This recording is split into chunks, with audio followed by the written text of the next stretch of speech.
What's up, everyone? What's up, everyone? Welcome, welcome, welcome. We are here. We are here. This is Clear Talk. I'm streaming.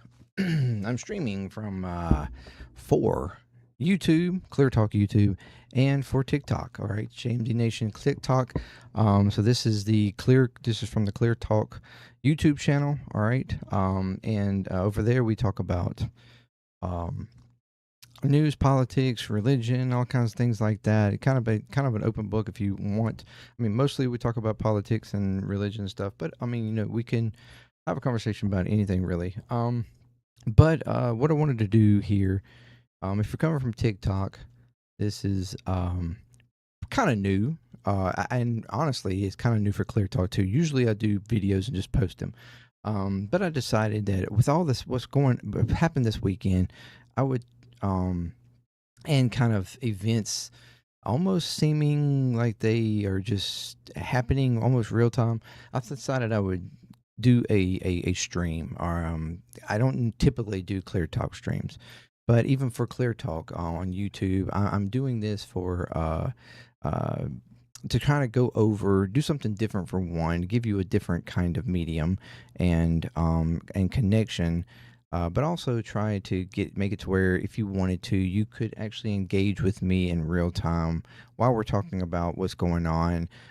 Because I think we're at a very pivotal moment right now with the war and negotiations and actions being taken on certain sides that really needs to be talked about, really needs to be made aware of. And I think we just need really good engagement and talk about it and an understanding about it. So, anyways, thank you for joining me here. If you are, um, eh, I'll just go through real quick the spiel.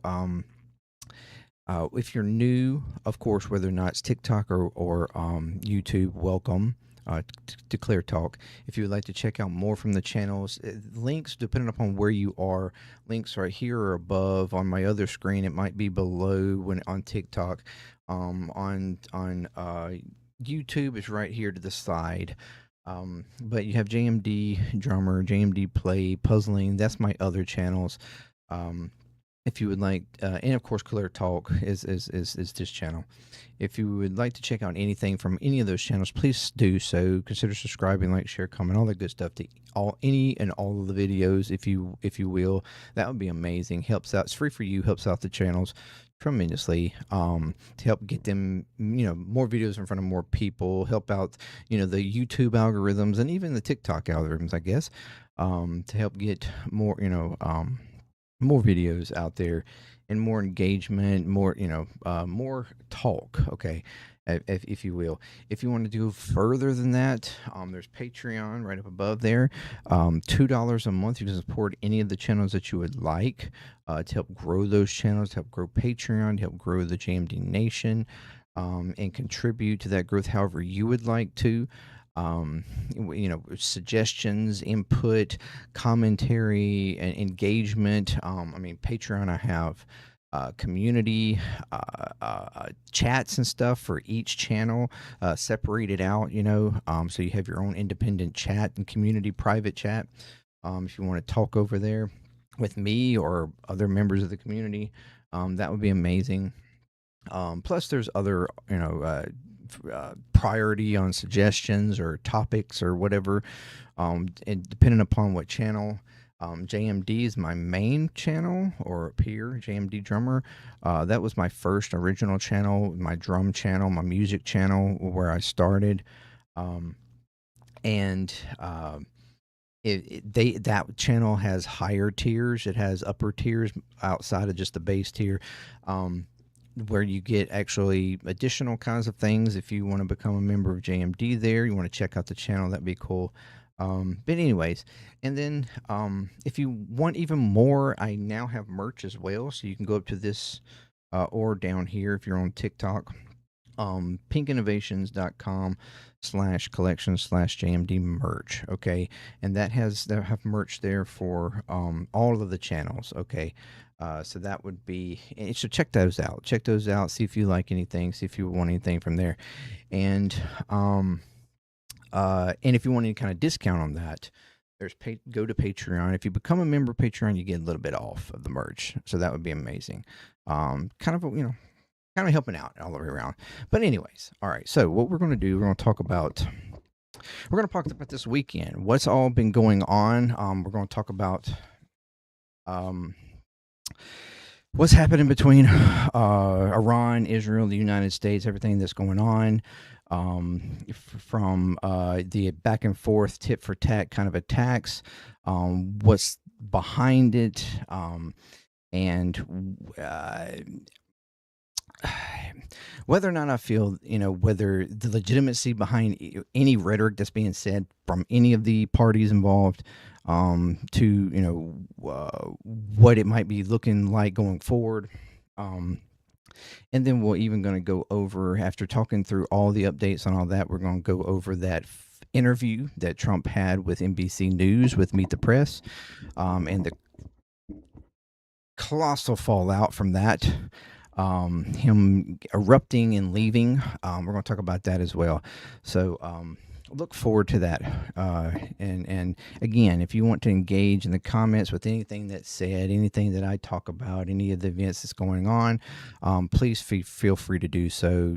Chat, let me know what you think. Let me know what you've heard, if you've heard something different or whatever the case. And it doesn't matter. I try to have full open engagement with anybody. Again, this is I don't typically go live for Cleartalk and talk about this stuff. I normally just do videos, release them on Cleartalk, and get engagement or not. Either way, I'll probably still edit this down and post it anyway. So even if you don't want to stay for the live, but you want to see what happens, what we talk about later on, if you can't, watch right now live, that's perfectly fine. Go subscribe to Cleartalk and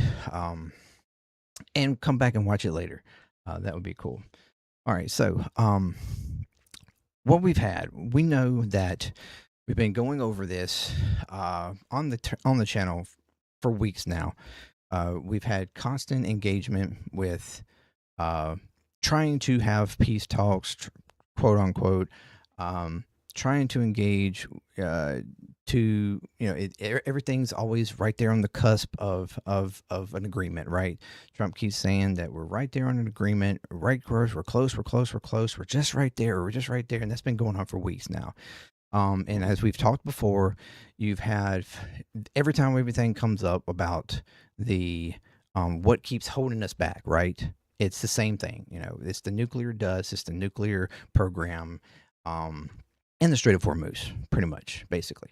And those agreements have not been able to come to an agreement on that at all, because Iran's pretty hardcore to what they want, and Trump is being pretty hardcore to what our administration claims that it wants. Even though if there's anybody that's moved the bar throughout all of this, it has been the administration, and not Iran. But the one thing that has been constantly putting pressure and constantly causing issues with this is Israel. All right.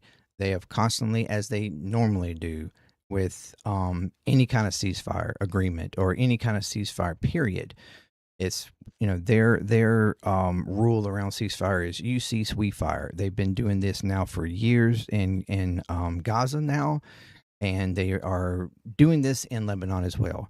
And even though there has been constant pushback for them to pause, for them to stop, for them to,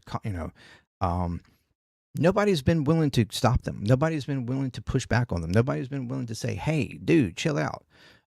This is ridiculous. You're literally making yourself a pariah. You're literally looking like, you're on the verge of becoming, the next Nazi Germany or something. Like, this is ridiculous. You're literally committing a genocide in Gaza. You're literally, trying to annex everything around you. You're literally causing mayhem and blowing up any kind of peace, quote unquote, deal in the entire region.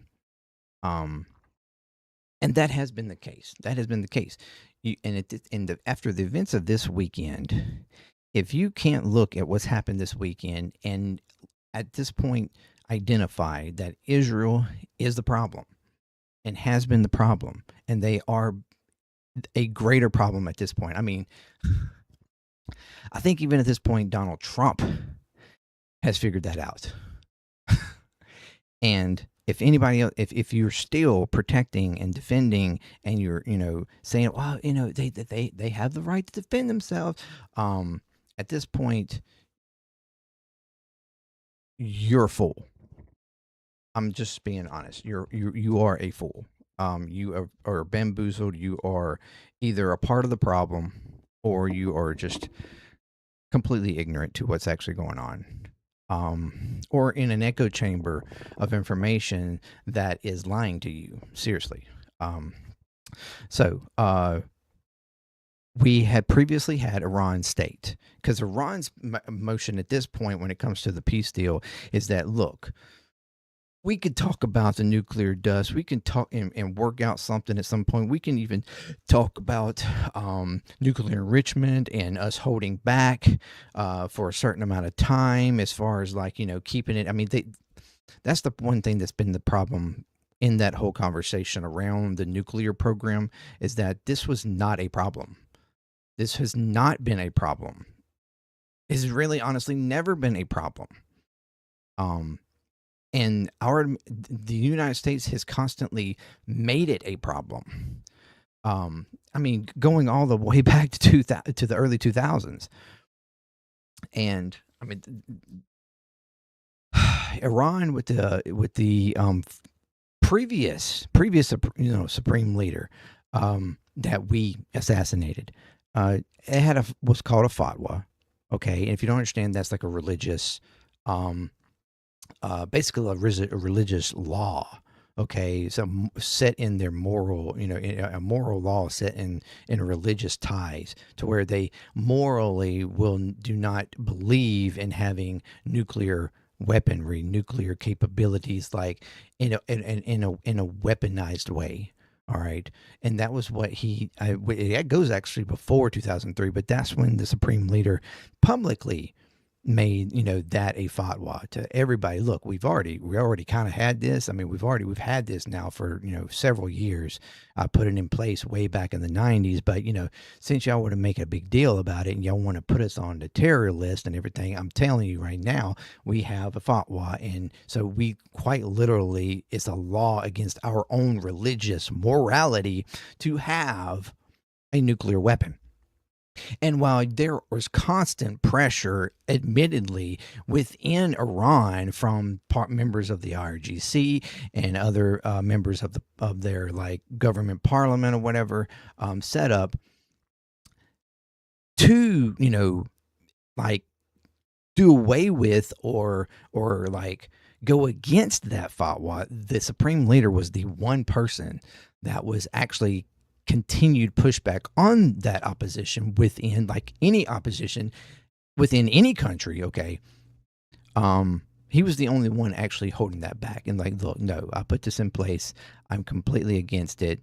So yeah, it's a weapon of mass destruction, as it was claimed by Bush's administration against Iraq, Saddam Hussein, and all when that whole thing, which was, we know now, to be bullshit too as well. I mean, if there's anybody in the region that we know for certain has nuclear weaponry, and is the one that's the most dangerous when it comes to the fact that they do have nuclear weaponry, and not only that, but they pretended for decades now that they do not have nuclear weaponry, and they are not even a part of the program that, like, publicly states and publicly protects against the use of that nuclear program. It's Israel. They are the only ones that's not signed up on that.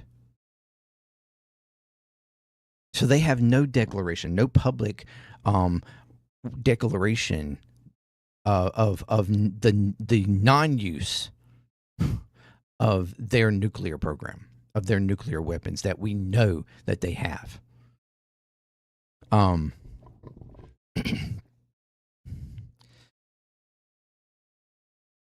But Iran is the threat.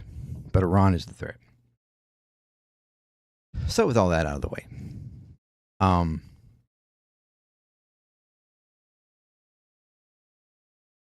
nobody has been willing to actually hold Israel back from anything. When we're talking about Gaza, they have constantly pushed and pushed and pushed to do more and do more and do more, even after this board of peace that was supposedly put together by Trump, and he's being the head of and has powers and control of, and all these different people involved to try to bring peace to Gaza and rebuild and all this kind of stuff, and the pullback of Israel and their occupation that they've had for decades now, and all that, the control that they've had for decades now, and the constant mowing the grass that they've done for decades now, and killing and murdering and everything else that they've done for decades now. The reason why there is the existence of Hamas within the area, that they themselves promoted, Israel promoted themselves into power to try to make sure that there wasn't a solid state commitment or unity between the West Bank and Gaza. And we've talked about all this.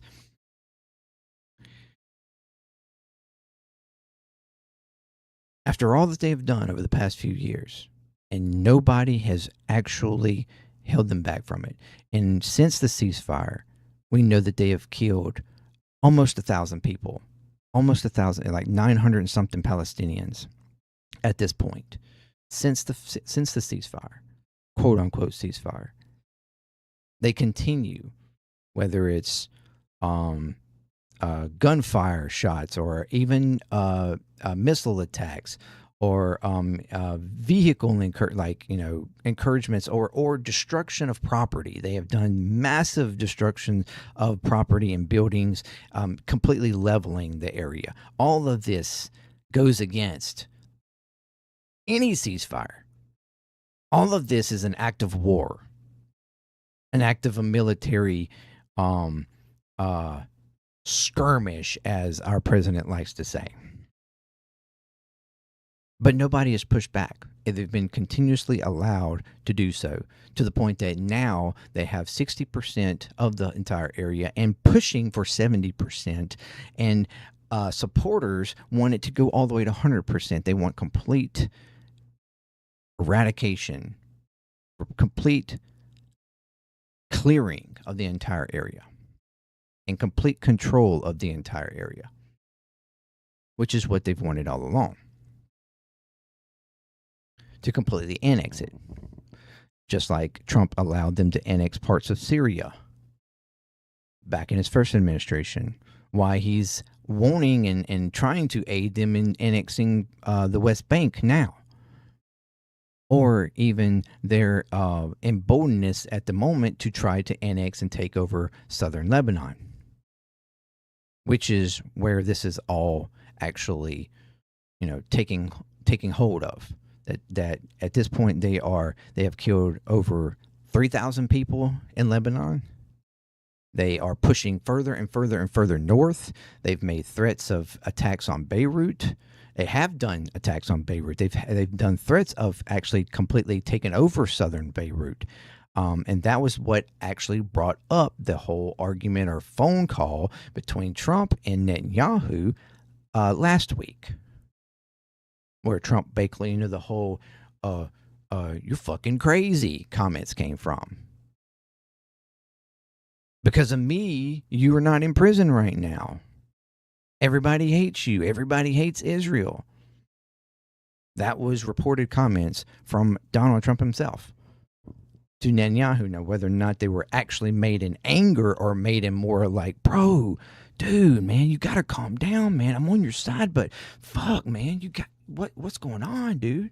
Everybody hates you at this moment. Like, seriously, I'm trying to make you beloved and you're just fucking it up. Whichever one it was, I mean, it honestly doesn't matter.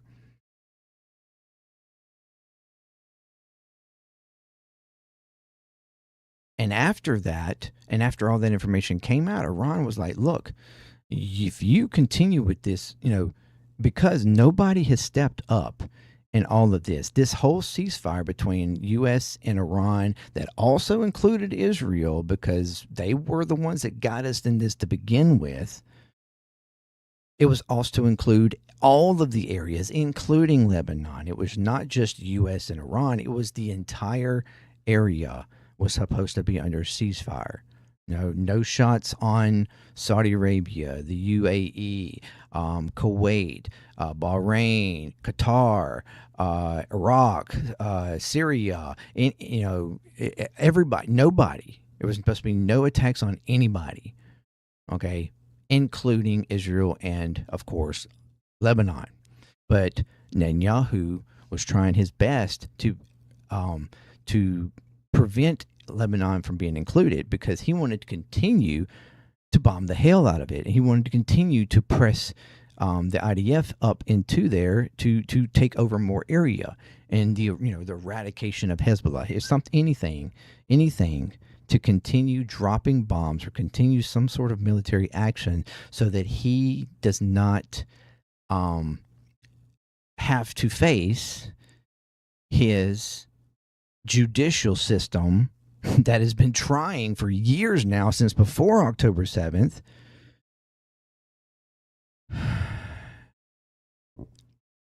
to bring about his charges that he has within his own government, his corruption charges. And he's trying his best to thwart them from being able to do that, to continue those trials. The word almost left me there for a second. Like, what am I talking about? Which we've talked about previously. That's all he's wanted to do, is continue to try to keep something happening, so that, because his whole entire argument is, you can't have a trial against me when I need to be fully engaged with any kind of military action that our country is involved in. Okay, you can't be trying to have a trial with me and try to convict me of something potentially when I need to. I'm the leader of the country, and if we are in the middle of a skirmish, then I must have my full attention on that to make sure that we're successful. That's been his whole argument this whole entire time. It's the reason why he's continued actions in Gaza up to this point, continuously, because he's always got to be doing something somewhere. He's continuing to do it in the West Bank, and now pushing and continuing to do it in Lebanon. This whole ceasefire was supposed to include everybody, but he was bound and determined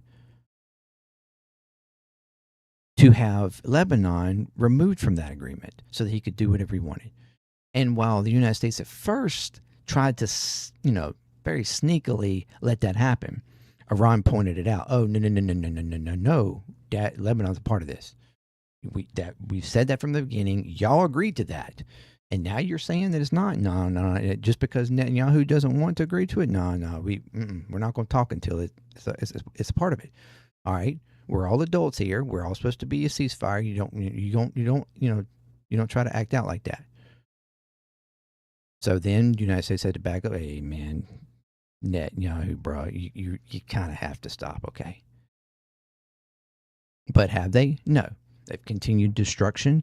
They've continued leveling areas and villages all in southern Lebanon, just like they've been doing in Gaza. It's if they're not bombing, they're leveling and destroying stuff. And again, all of that is an act of war. And it's against any type of ceasefire. But nobody's been willing to push back on it.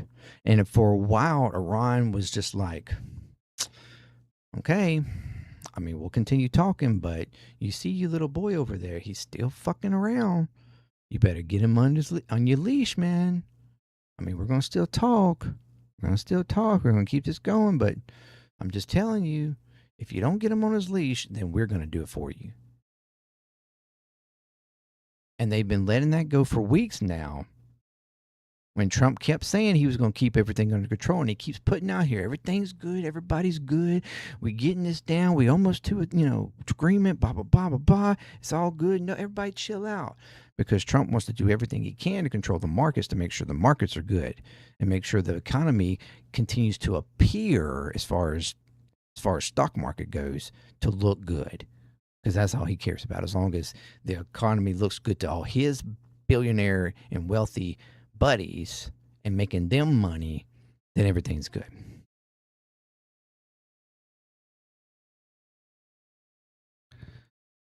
But since it's becoming more obvious that nobody was going to in any way rein in Netanyahu and the worst that have been pressuring him to continue operations in Lebanon, and in the latest attacks and stuff that they were doing on Beirut and continue to try to do, Iran said, look, if you do another attack, we will personally attack you. We will personally attack you, because if nobody else is going to put an end to it, we're going to put an end to it. And lo and behold, what did Israel do?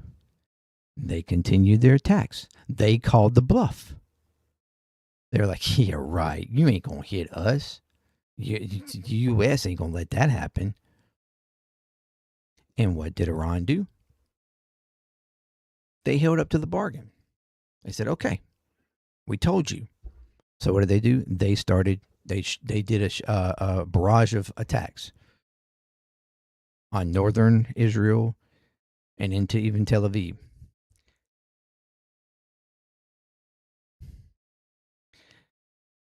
And while reports are that most of that was protected by the defense system, but the defense system that the United States controls most of, and we assist mostly in.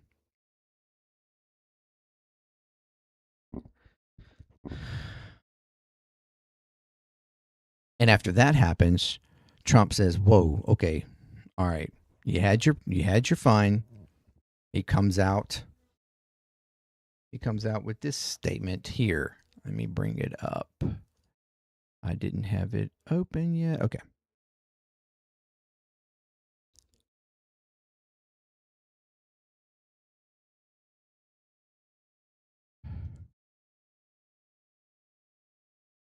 Well, actually, he didn't make a statement on Truth Shelter. He come out and saying, look, both of you have had your, retaliations. Okay. Apparently, he talked with Barack Ravid.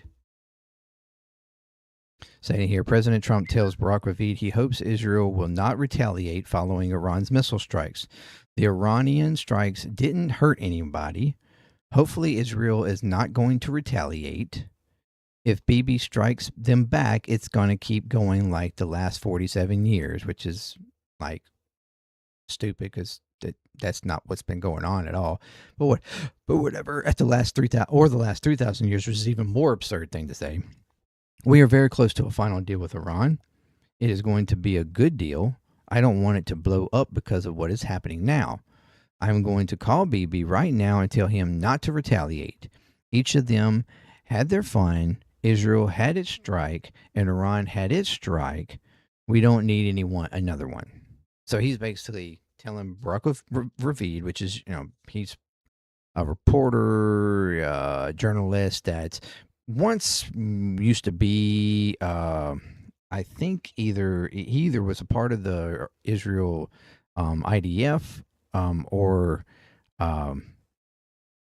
something to do in Israel. But after that, he went into journalism or whatever, and he's kind of an odd one. Like he's kind of almost like the one that stays in the U.S. media vein of like how we are going to respond or talk about anything to do with Israel, kind of acting like he has this sort of independence from Israel, but to some degree, I'm not quite sure of that. But anyway, it's kind of like almost of knowing what's in the United States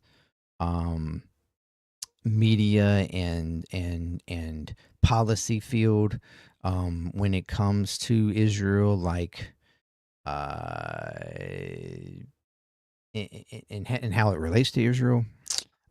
Whether or not it's in like the protection of Israel, I'm not completely convinced, but or yay or nay on, but either way.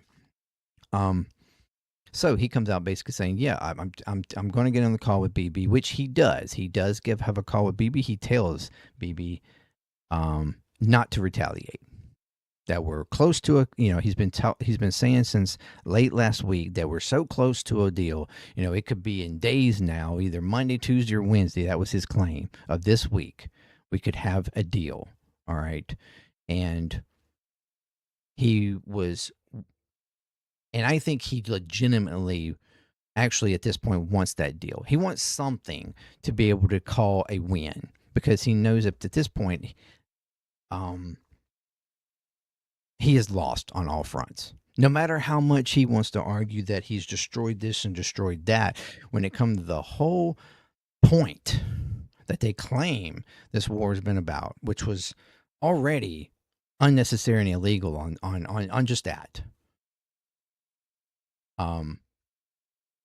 he's lost because there's no way in the world you're never going to get them to agree to no nuclear enrichment, which is what they started with, 0, and they've already moved the goalpost on that.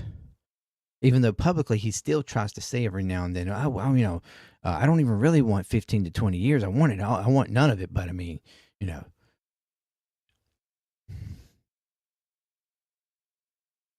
and then the Strait of Hormuz was something that was not even initially a problem, even though they were told all intelligence was has that's been like the one of the main reasons why we have not decidedly went to war with Iran from the get-go for decades now, because this is such a economic strenuous section right there, that if in any way becomes restricted or any way becomes blocked or can't get things in and out because of whatever reason, was going to cause economic strife on the global stage. And so that was the whole, look, we understand people want action on Iran for this and that or whatever the case, but the smarter heads, the more understanding heads have prevailed this long to be like, look, it's not smart to do so,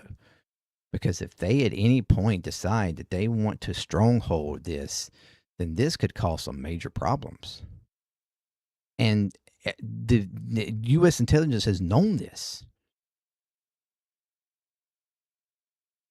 But Trump was bold enough to say, fuck it, let's do it anyways. Bold enough.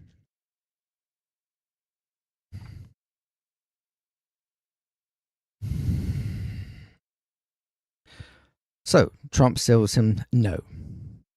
And reports from Israel were coming out stating, we Netanyahu's agreed to this. He's agreed. There were reports from some outlets that Netanyahu's agreed with this, and he's not going to retaliate. But then you had other outlets within Israel that were like completely bashing this whole thing. That so Trump controls us, huh? I thought we were a sovereign nation and we could do what we wanted to. But no, Netanyahu, look at him. He's just falling to the beck and call of Trump anyways. He ain't going to do anything. Of course he does. Blah blah blah blah blah. Because that's the sentiment now in Israel. They have been so propagandized to, so brainwashed by the likes of Netanyahu and Ben Gvir and Smotrich and the other just incredibly hateful members of the Israeli government, and even the moderates, even a lot of the moderate, quote unquote moderates in Israel, the opposition to one like Netanyahu, the opposition to ones like Smotrich or Ben Gvir, even they in this moment act like, oh yeah, he's weak.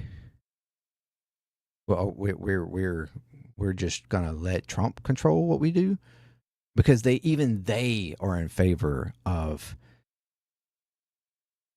the continuation in Lebanon. Even the most moderate in the government of Israel, there's no even remotely left leaning member of government really in Israel. They have all been pushed so far right and so far into the hatred, even the society a society who's literally, we talked about, welcomed um,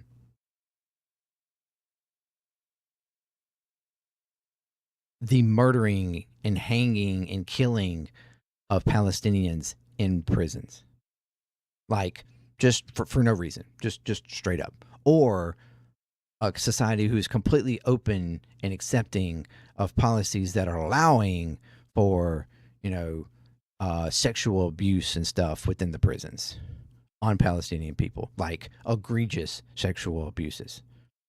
They're perfectly okay with it. They were protesting in favor of it, allowing it to happen. This is a society we're talking about. This is the Israeli society where like 4 out of 5 people in the society are like comparable to the most war hawkish members of the U.S. government. Like just straight up, we want, we, you know, they are, or the full on like bigoted racist MAGA types. That's the Israeli society at this point.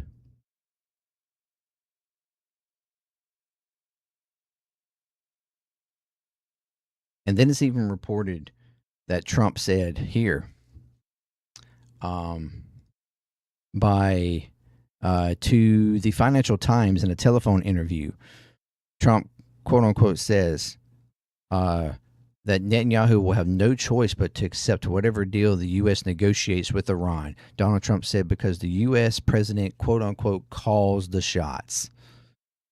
He won't have any choice, Trump told the FT in a phone interview. I call the shots. I call the shots. He, Netanyahu, doesn't call the shots.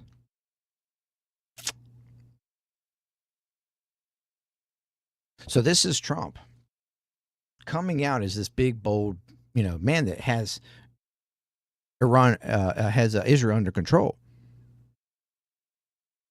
or at least he wants the outward appearance that is the case. So in case Israel decided to do something, that he can at least be like, look, I told them not to. This is on them, not us. When Iran goes, what the fuck? So that he wants to, if at the very least that's what he wants, is Iran for there to be this disconnect, that if Israel did something, that it wasn't on the U.S. because he told him both out that he, isn't to retaliate, and that he will listen to me. But what Trump doesn't even, I don't think, understand, even when, and that's in that case, is that Iran's going to either look at that as, well, then you must be weak. You have no control over Israel, although you've been telling us all along that you've got control of them. So either you don't have control of them, or you are openly allowing them to do this. You are actually compliant with it, like behind the scenes. And all reports are showing, and evidence is showing, that as far as defensive measures, the United States is continuing to defend with our interceptors and stuff, anything coming in. And that our intelligence system, our intelligence, was actually feeding Israel intelligence about targets. When Israel, because after Iran made their attack on Israel, Israel decided to attack back, hitting Tehran, hitting two or three other sites, Isfahan, one other site, and up in the north, and then one that Israel reports that they did on an oil infrastructure refinery or something down in the south of Iran.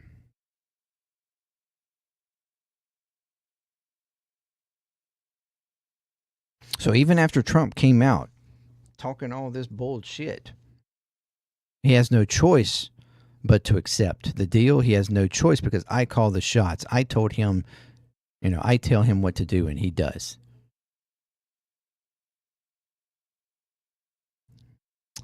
And Netanyahu proved otherwise. So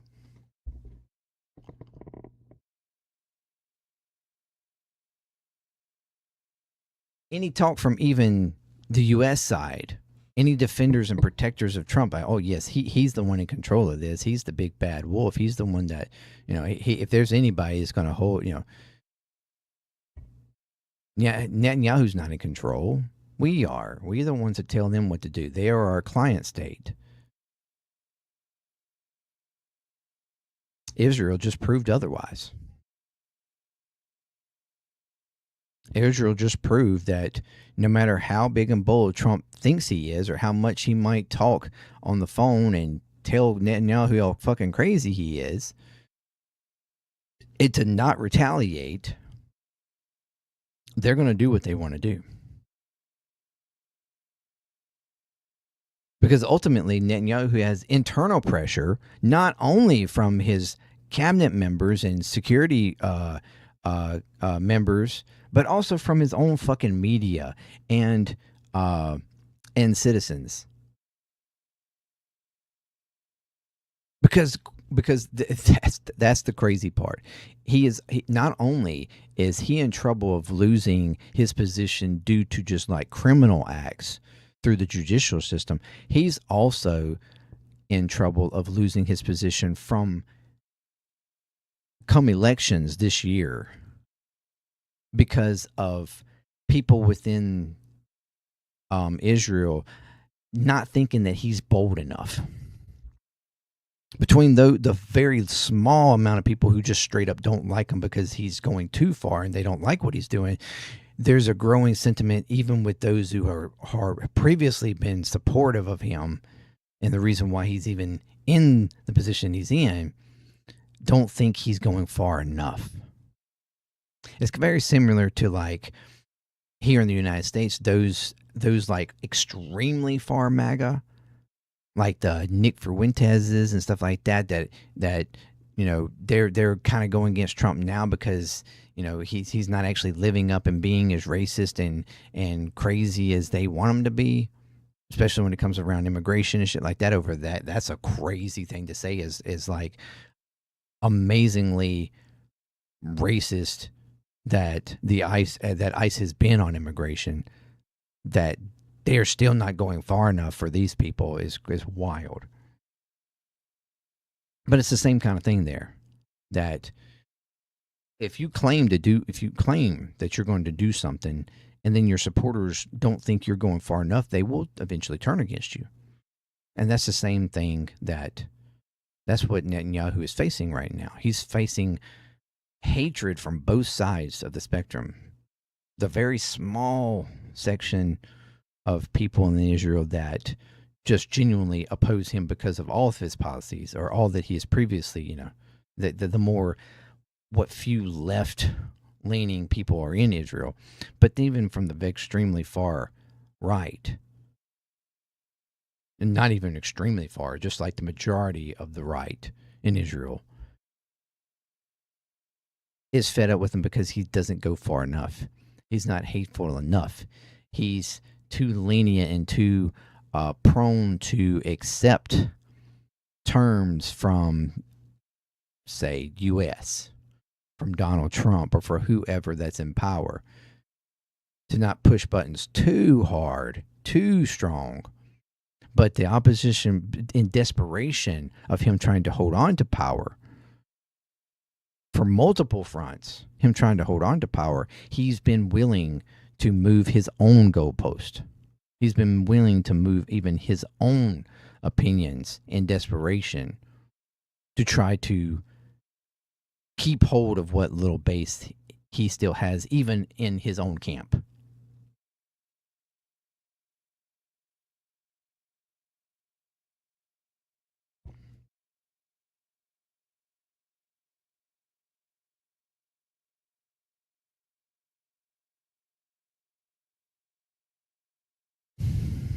So after the tit for tat, after Iran attacked And Israel replied back by attacking Iran inside itself.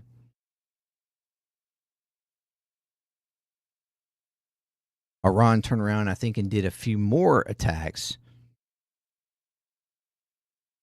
and continued with, look, we told you, you attack, regardless if it's us, regardless if it's a third party, we're going to attack you bigger and better and harder. And Trump comes out stating this first thing this morning. Both sides, Israel and Iran, are looking to do an immediate ceasefire. Final negotiations on peace are proceeding. Subject to this one, this I find very interesting. Subject to ignorance or stupidity getting in its way. I mean, is Trump actually stating that Netanyahu and Israel is ignorant and stupid? Because, I mean, it's pretty obvious that they are the ones that's getting in the way of this, not Iran. Iran is just reacting in defense of itself and of Lebanon and of the peace agreement, quite frankly. Because nobody else is willing to do so. The United States, because they've been stating, look, Trump, this is your guy.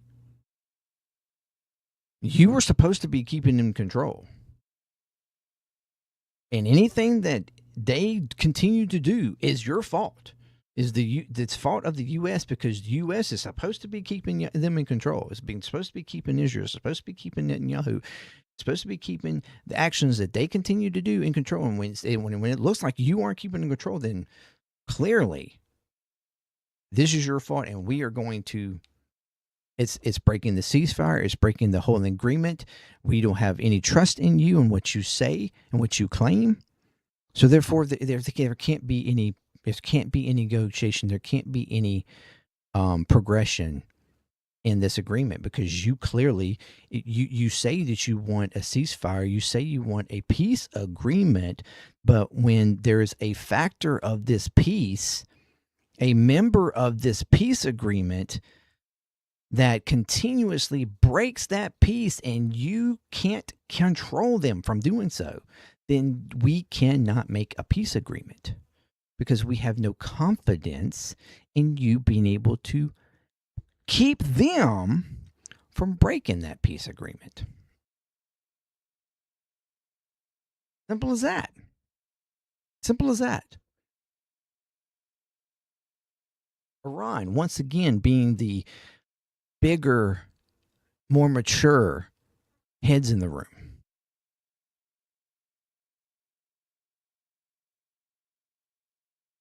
So is Trump actually literally calling Netanyahu and the Israeli government and actions that they're taking ignorance and stupidity? The blockade will remain in place and in full force and effect, which is also a big problem because that's, again, against the law and against war. It's a war crime and reason for war until a final deal is reached, which is not what this is supposed to be. This is supposed to be a peace agreement to get to a final deal. And in the peace agreement, there was supposed to be a complete opening of the Strait of Hormuz. No blockage from Iran, no blockage from the U.S. But here he is stating, it is foolish at this point. He is stating, oh yeah, blockade is going to remain in place until final deal. So not only are they, is Iran completely understandable in their disagreement with the fact or their concern of trusting the United States and being able to control Israel from, breaking the ceasefire, breaking the peace deal. But even the U.S. itself can't be trusted when we claim we're going to open up and not restrict and everything, but then our own fucking president turns around and still claims in a fucking truth post that it's going to remain in place. It's I swear it's we are a joke. This administration is a joke.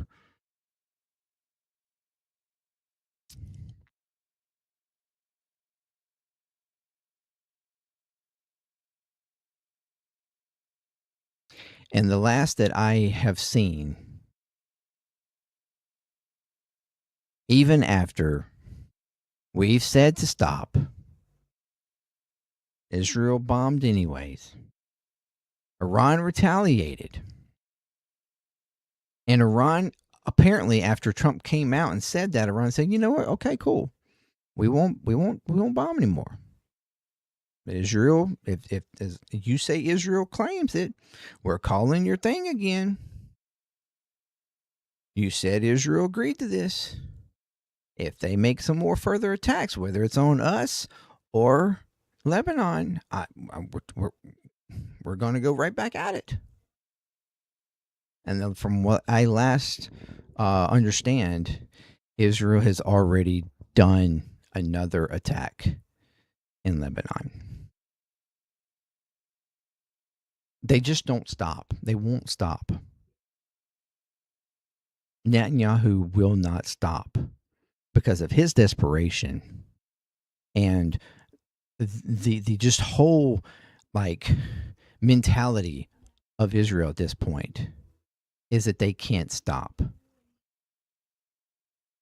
The desperation for eradicating what they claim is their enemies, taking over land that they claim is theirs. I mean, quite literally, the Israeli ambassador to the UN went to the UN last week and made the claim that, oh, we must defend ourselves because Hezbollah is attacking our IDF soldiers still. In our IDF soldiers that are in Lebanon, and that's not fair. That's bad. So we must continue to push forward. We must continue to do our invasion because Hezbollah's they keep attacking our servicemen. Not in Israel, no. The ones that are in Lebanon, yeah, because you know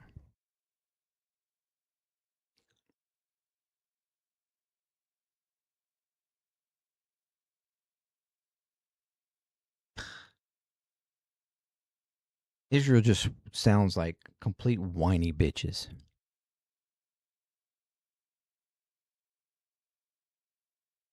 You telling me that you're the one that invaded a sovereign country?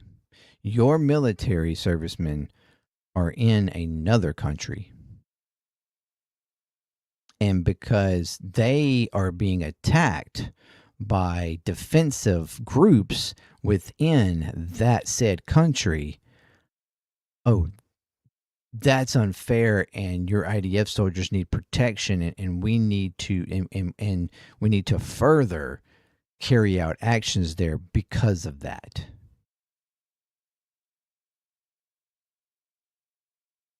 Not because you're somewhere that you are quite literally not supposed to be.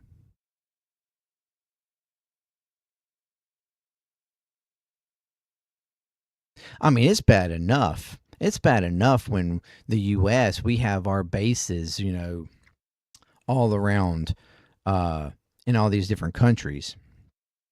And there might be opposition, like, guerrilla groups and gangs and shit, like in Syria or Iraq, stuff like that, that every so often might attack that base. Even though our base is like there, and the government has agreed, well, quote unquote, agreed to us being there, doesn't mean everybody's happy we're there. And they do attack.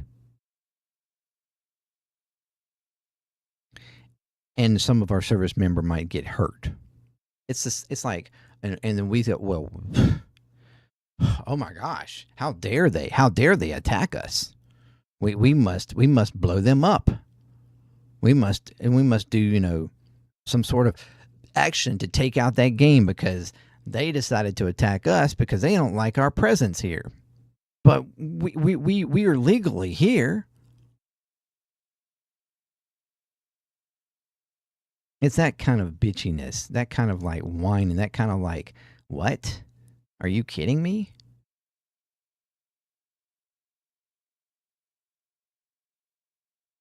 I mean, that would be like Hezbollah coming into Israel and some of them dying, and then Representative Hezbollah goes to the UN going, oh, well, I mean, it's not fair that our guys got killed because we were over there and, like, we need protection. No, it would be the same thing. Nobody in their right mind would say that was okay. It's absolutely ridiculous argument. If you don't want your IDF members in harm's way, then I don't know, maybe back them back up into their own fucking sovereign borders of Israel. Maybe not be invading another country. Maybe. I'm just saying.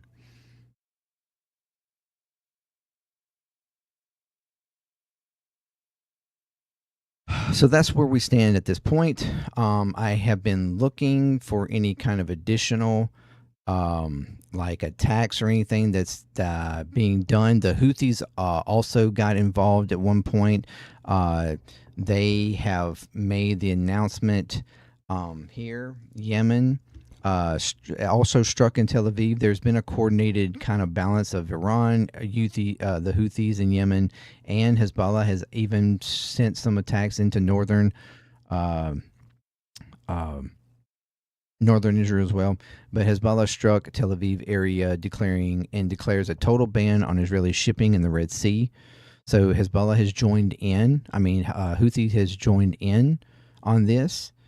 Finally, I mean, they sort of did a little bit about a month ago or so. They had held back for so long, and then they did a little bit of some actions, but then they hadn't really done anything since.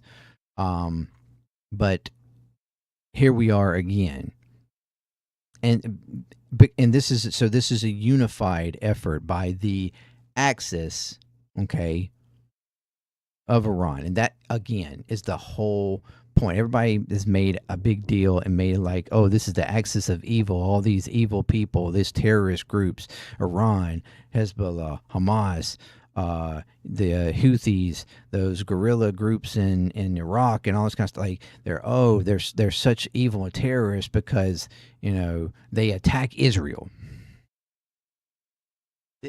Israel has quite literally over this weekend proven why these groups exist. They have given in full ass 4K open source reason for why these groups exist. Because Israel is and has been out of control.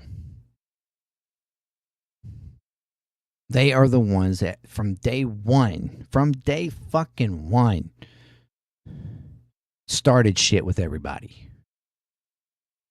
Now, granted, it was with the assistance of the British back in the 40s. But, before that, 30s and 40s.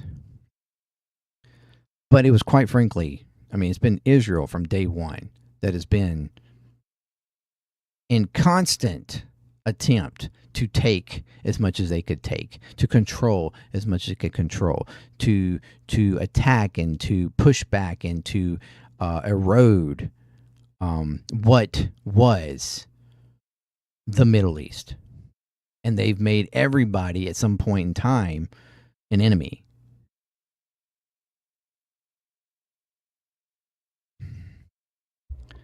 And that's the reason why these groups exist.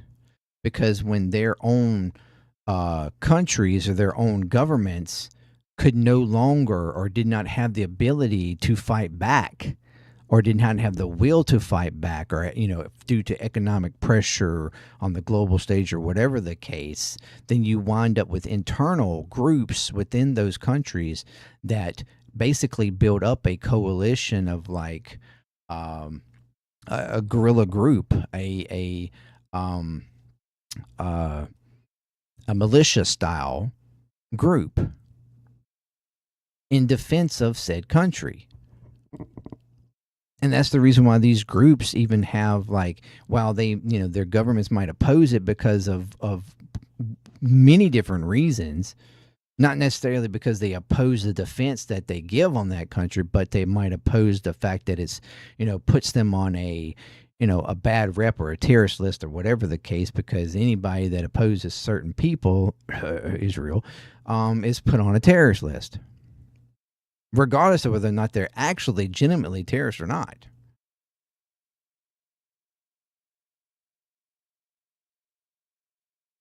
But they exist to defend the areas from the aggression that Israel poses on everybody. And that has been the actual reality and the reason why all these groups exist.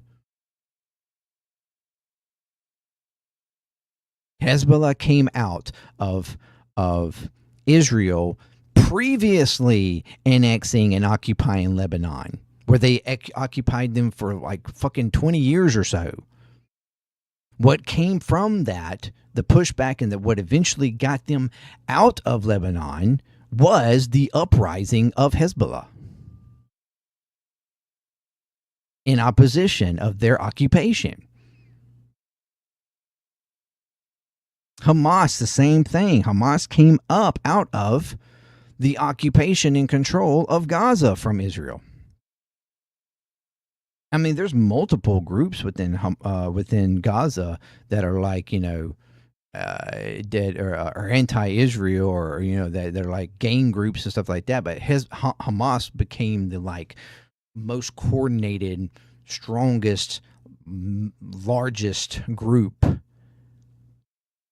And this reason, and they were quite literally promoted by Netanyahu, him fucking self, to come to power specifically in Gaza, to make sure that the PA, the Palestinian Authority in the West Bank, when it come election time for who was going to control and the possibility for a one-state solution, that was going to be thrown out, because Hamas would be deemed the better strengthening governing party for Gaza, while the PA would look like that for the West Bank, and it would keep them divided. It would keep the people of Gaza and the people of West Bank divided on who should control their territories, because Gaza didn't feel like the PA had any possibility of protecting them.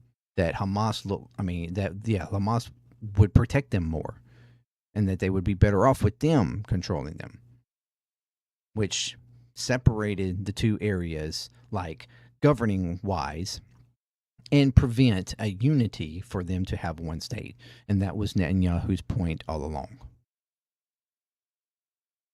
Israel has been thwarting that ability for decades now. Decades now. Again, it's the actions of Israel that have created Hamas, created Hezbollah, the actions of multiple people that have created the Houthis in Yemen. Saudi Arabia helped in that.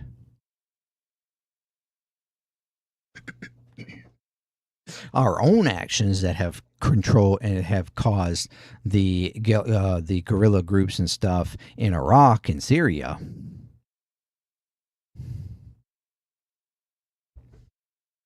And yes, they're backed by Iran as a defense mechanism for the whole region.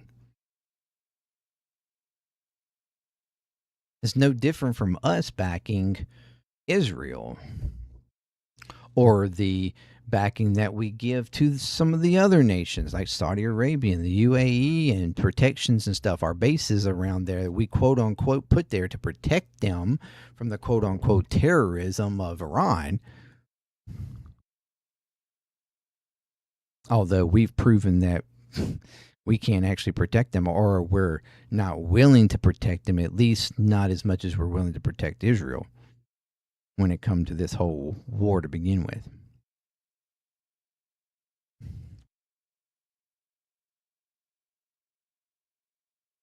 So yeah, that's what's happening so far. I have not seen yet any retaliation from Iran or response from Iran since Israel's latest attacks in Lebanon. But I mean, Israel continues to attack. They also attacked in Gaza this past weekend, killing more in Gaza. Uh, it's a daily thing. It's a daily thing. They quite literally murder on a daily basis. Whether it's in Gaza, whether it's in the West Bank, whether it's in Lebanon, they quite literally murder on a daily basis.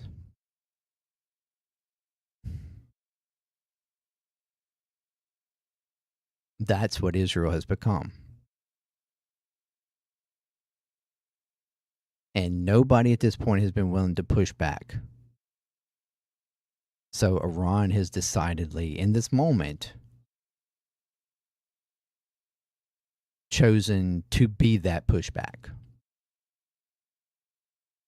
Look, if nobody else is willing to, and even the United States, your daddy, isn't willing to, we're going to be the one. And who can blame them? Who can blame them? It puts them in the perfect strength for negotiations, for a peace deal, and also potentially actually showing that, okay, you want us to be a threat? You've claimed that we have been a threat this whole time? If you truly want us to be a fucking threat, then god damn it, we're going to be a threat.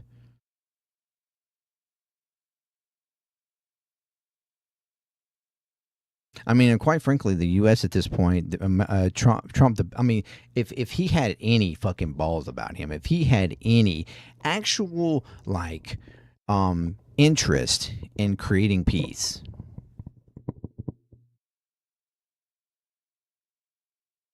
he would continue and go on and actually agree to a peace deal, which Iran has also reported here lately. It's been reports come out that he has had on his desk for for 2 weeks now, and he's just refused to agree to it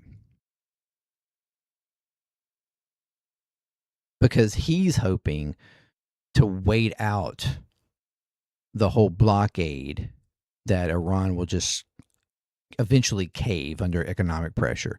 But Iran has proven that they're not concerned in that. They don't care. That there's a bigger thing here that they are trying to prove.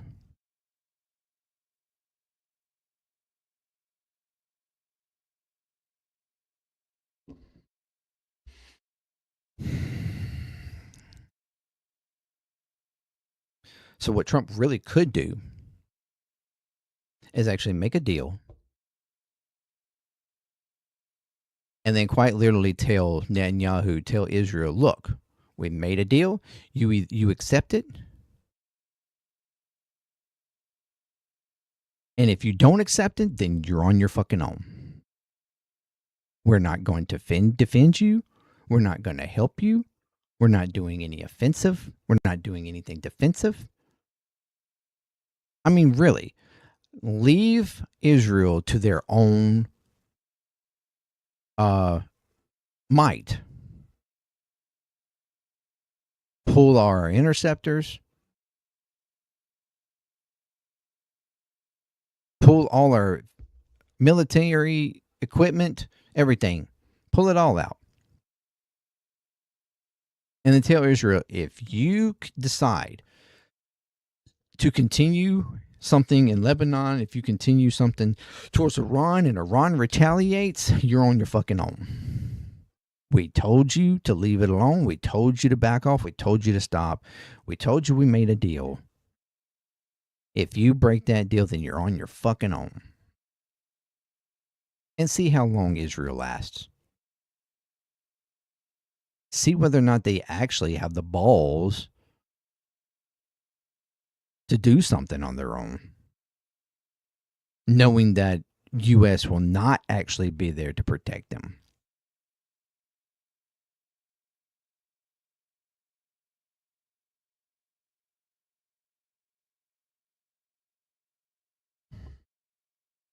Because that's been the whole thing.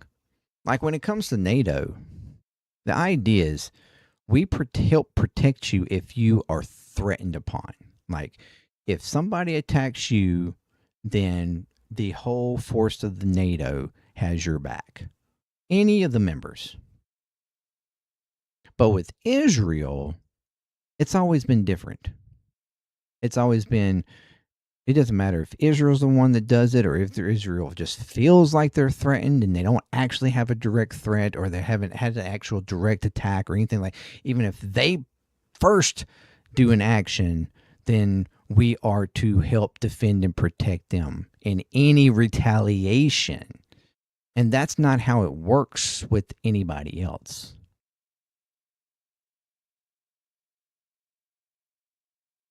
If Britain was to decide to just attack somebody and then they were retaliated back on by somebody, say they decided to attack Russia, just all willy-nilly, just attack Russia. Russia didn't attack, and then Russia retaliates back. That's not a sign for the U.S. to go, now we're going to start getting in this. No, because the U.K. started it. That's how NATO, I mean, it's in defense of you from a threat being brought on you. But Israel's different. Israel, it doesn't matter if they started it or not. The idea is that we just protect them no matter what. That everybody protects them no matter what. And that's also been an eye-opener in all of this the past few years, is that actually it truly is just the United States that has that opinion.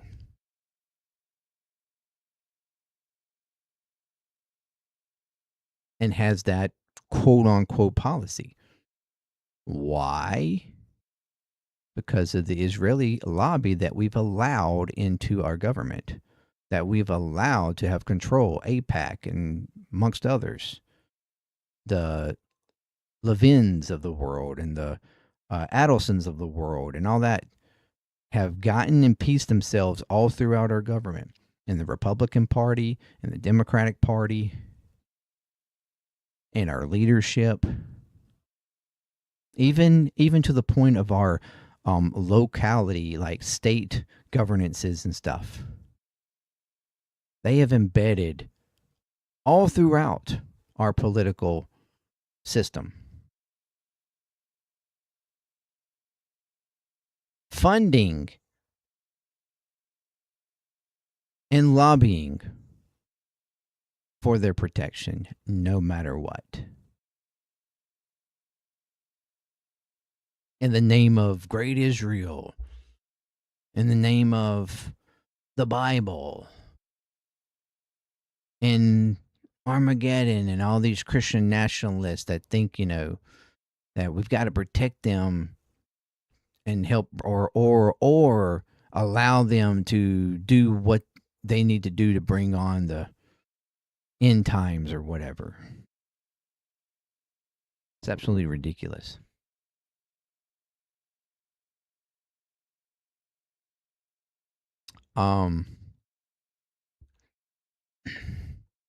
So yeah, that's the updates. See, we are an hour and 22 minutes in. If you have any thoughts on that, what I've said, please share them. Let me know what you think of the attacks back and forth this weekend. Was Israel in the right? Was Iran in the right?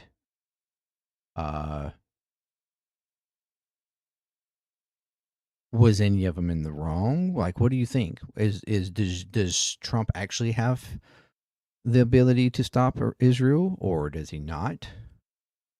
Are we going to actually come to a peace deal, or are we not?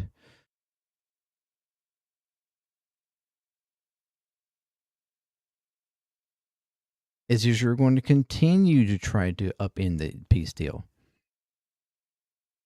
It's just going to add and become a larger thing. I mean, we've already talked that if something doesn't happen within this month, by the end of this month, we are going to be in an economical like Armageddon, so to speak. If the Strait of Hormuz does not actually get opened up and free flowing, we're going to run through our reserves. Oil prices are going to go through the roof, which is going to affect everybody globally. We will literally be in a global economic crisis.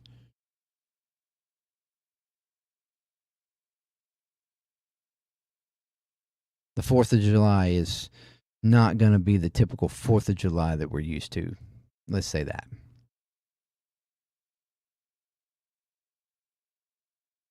And that's not from me, that's from experts. I mean, quote unquote experts, I guess you could argue.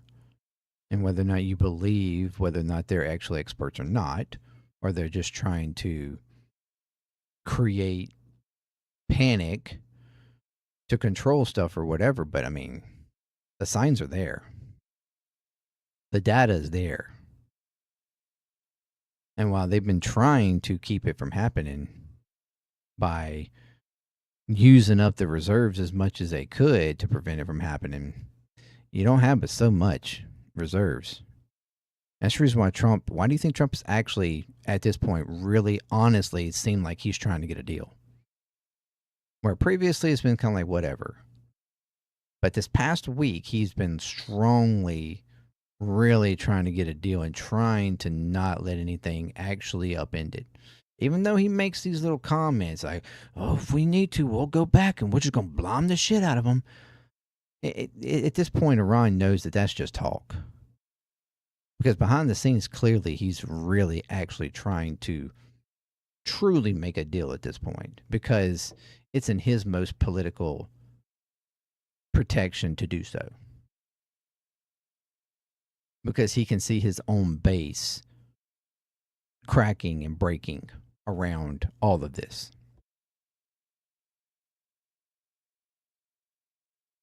Now we're going to move on to the interview.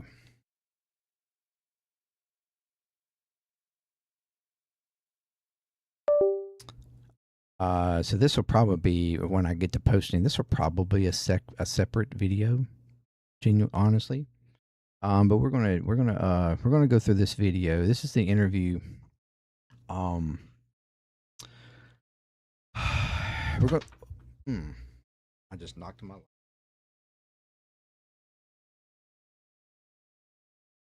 Give me 1 second.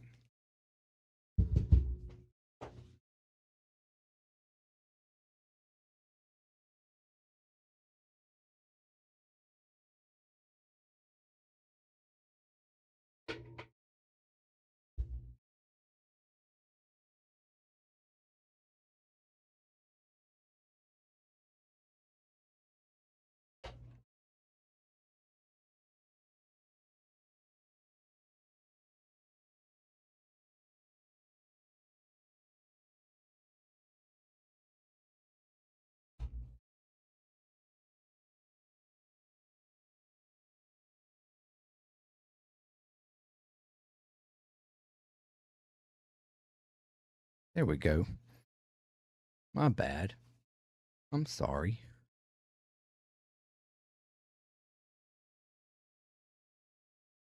All right. Moving my feet around too much and I wind up knocking the cable out of the light. All right. So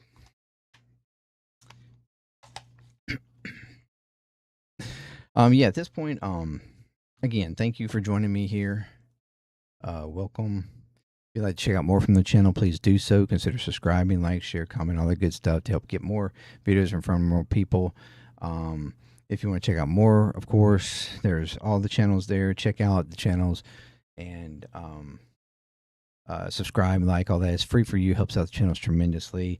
If you would like to go do more Patreon there, $2 a month. It's going to help support in the channels that you would like to help grow the channels, help grow Patreon, help grow JMD Nation.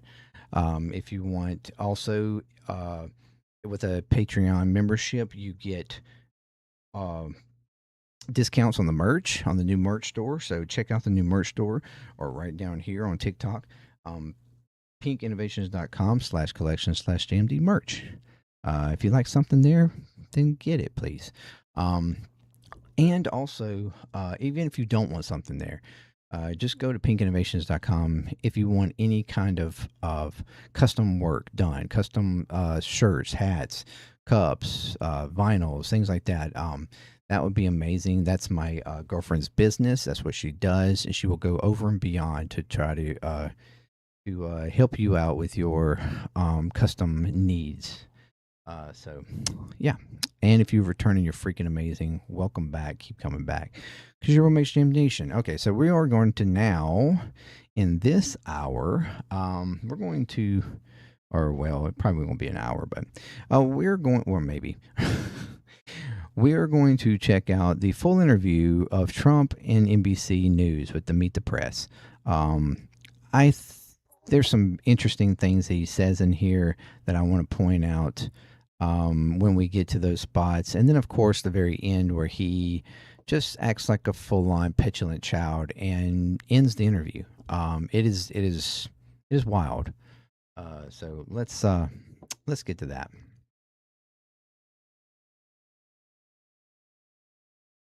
Oh, wait a minute. It's not coming through. Hold on. Give me just a second.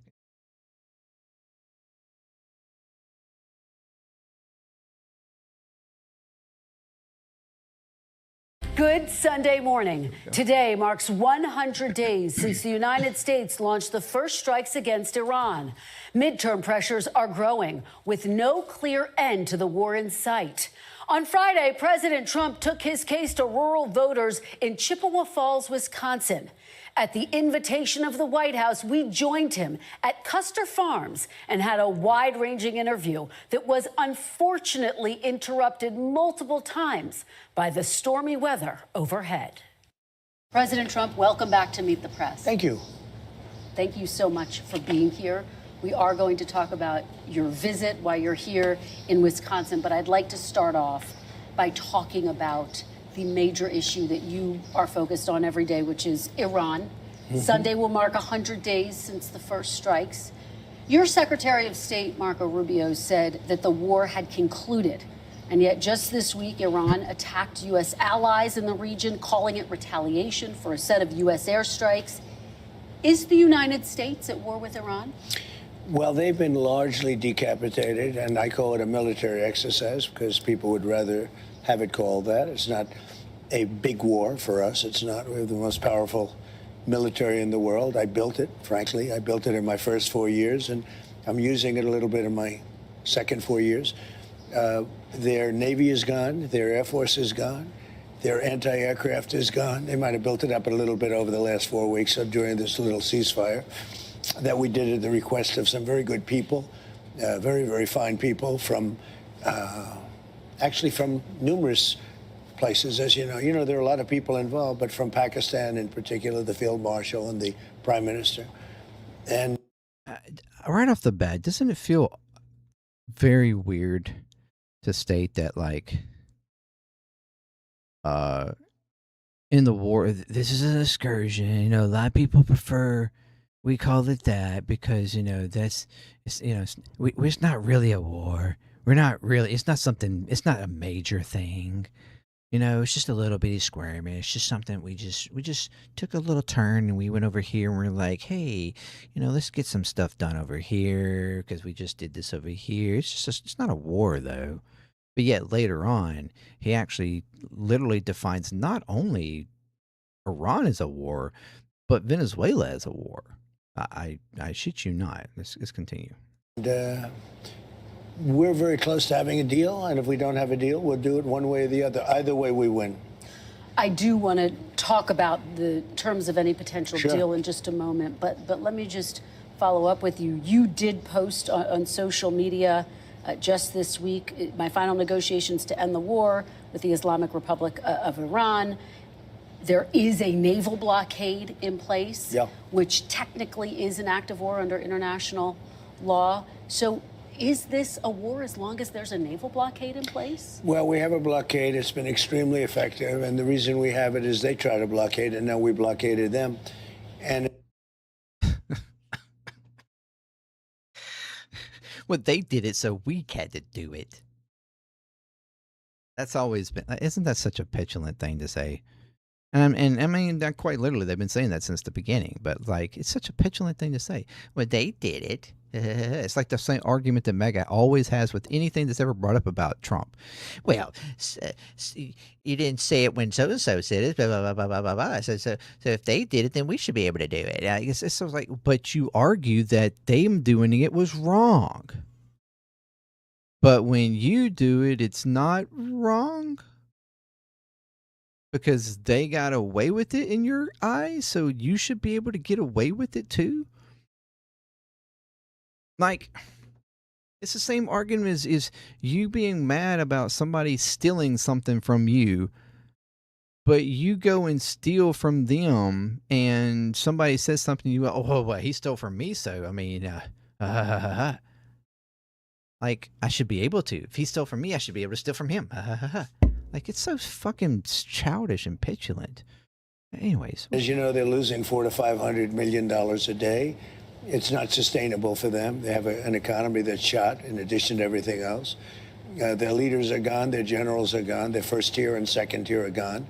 Much of their third tier is gone. But they put up a blockade, and so we blockaded them.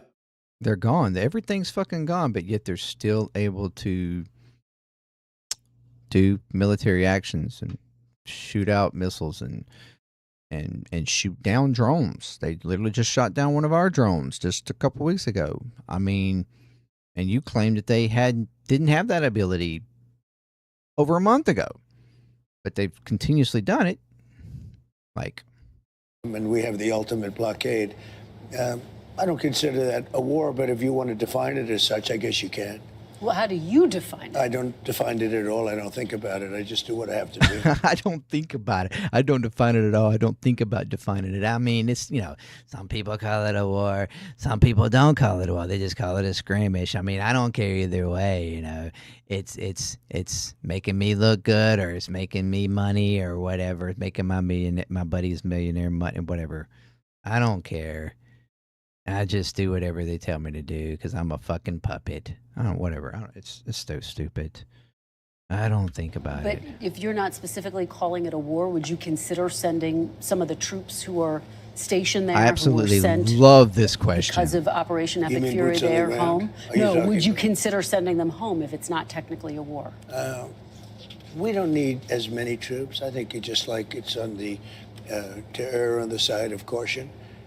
We have a lot of people there. They're very safe. If you think we beat Venezuela, we lost nobody. We took over the whole country. We lost nobody. We have a great relationship, by the way, with Venezuela. Venezuela is doing very well, but we lost nobody. We've lost 13 people here, and that's a lot. 13 people too many. But if you look at Vietnam, where hundreds of thousands of people were killed, if you look at any one of the last 7 or 8 wars where many, many people were killed, we lost 13. And again, 13 is too many. I don't want to lose any. But 13 is less than anybody's ever even envisioned. I think we're doing a great job. But so are you saying you would consider sending some of the troops home, sir? Some of the 50,000 troops who were sent there as a part of Operation Epic Fury? I would say this. It costs us very little to keep them there. Costs us very little to keep them there. I mean, just like, I don't know, fucking $1 million a day or more. Like, what are you talking about? I think it's even more than that. Like, what are you talking about? It doesn't cost us much to keep them there. I mean, even to make that argument, it's kind of like, well, I mean, we don't really pay them that much, so, it's not that big a deal. What?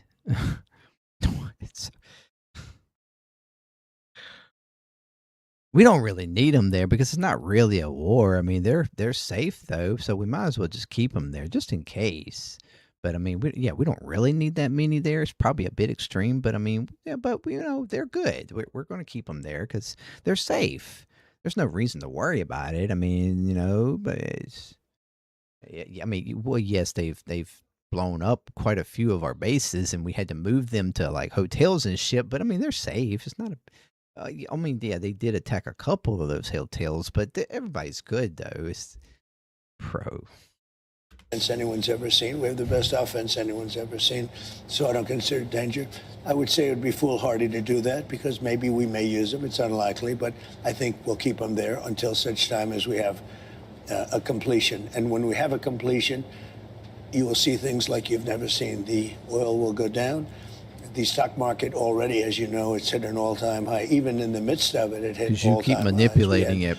73 all-time highs in a short period of time that I've been in office, which is a record, by the way.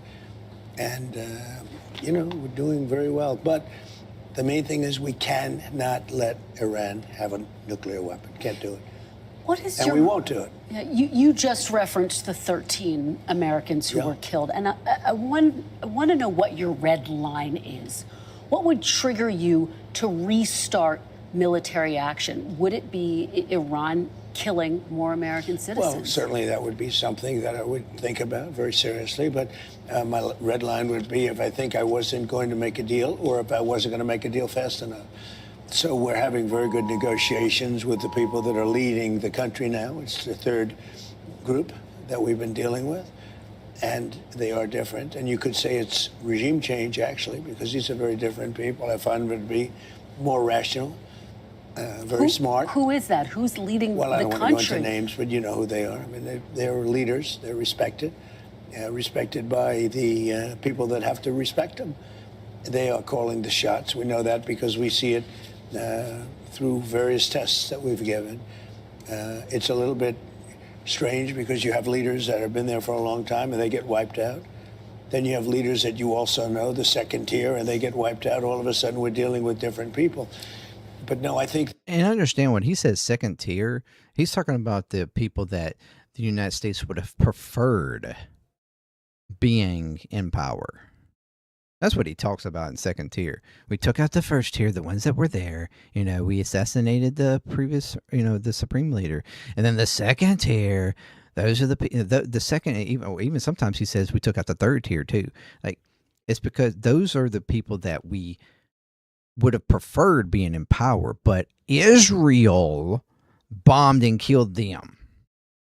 So now we're left with who's left, which is, the supreme leader's son, which they claim was not going to be the leader. And quite frankly, I think even his father didn't really want him to be supreme leader because even his father didn't really, according to data or information that even he has said, didn't believe in the nepo,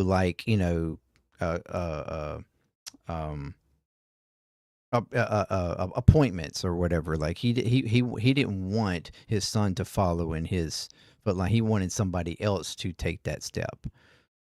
He didn't think it should just be an automatic inter-family secession to rulership. Like that's not something that he agreed to. So technically, yeah, his son was not supposed to become the supreme leader. But when we blew up any other potential supreme leader, you basically left with who they're left with, which is the son, which he has, not that he has not been there and not been in, to learn and, or whatever. But I mean, that's what he means when he says, the second tier and all that. Yeah, because Israel blew up who you would have preferred. Because Israel was trying to make sure that Iran became a broken state with no leadership and fractures and cracks, so that they would be basically a failed state. That's what Israel wanted. But that's not what happened. That we'll either have something done fairly quickly or we'll finish it out militarily. Are you talking about the son of the supreme Well, he's a leader? part of it, yes. He has not been seen in public. What is his but status? I Have do you talked to believe- him directly? I do believe they have great respect for him. I see it. I mean, they want to get his concurrence. They've said to me, they've said to others that they're looking for approval, and he is part of the approval process, absolutely. Have you spoken to him directly? You I have said you not. want to meet with him. No, I have not. I would if he'd like to, but I have not spoken to him directly. Do you know where he is? I will tell you, they do. How he is? Yeah. They do pay homage to him. I would tell you if they didn't. They seem to, based on what I see, they seem to respect him a great deal. Do you know where he is? Do you know how he is doing physically? I don't. And he finds that respectful. That's something I have to make. Like, if you really want to gain respect from Trump, it's you having a leadership position where others respect you. And like, when I mean respect, like respect to him is literally bowing to your every will, like doing anything you say. Basically them being a dictator and there being no pushback, a complete kiss ass. That's what he means by respect. And he finds that, like, he's an envy of that. It's the reason why he loves all these dictatorships across the world and favors and like talks so sweet about them. He'll talk shit about anybody until he sees that they are respected, quote unquote, as leaders, and then all of a sudden he has the utmost respect for them because that's the way he wants to be treated too. I want to say whether or not I know where he is, but there's a good probability that I do. That's the Is he inside Iran? narcissist I'd rather not say that. Okay, he is the son of dictator-like the last supreme mentality leader, who was that Trump obviously has. hardliner. Is this younger Khomeini any better for the United States than his father was? Younger, I think more rational, injured. He's pretty badly injured. So there's a certain bravery there. A lot of people, if they were injured that badly, they wouldn't be talking about, how we doing with the United States. They'd have other things on their mind. So there's a certain bravery there. But he is very seriously injured, yeah.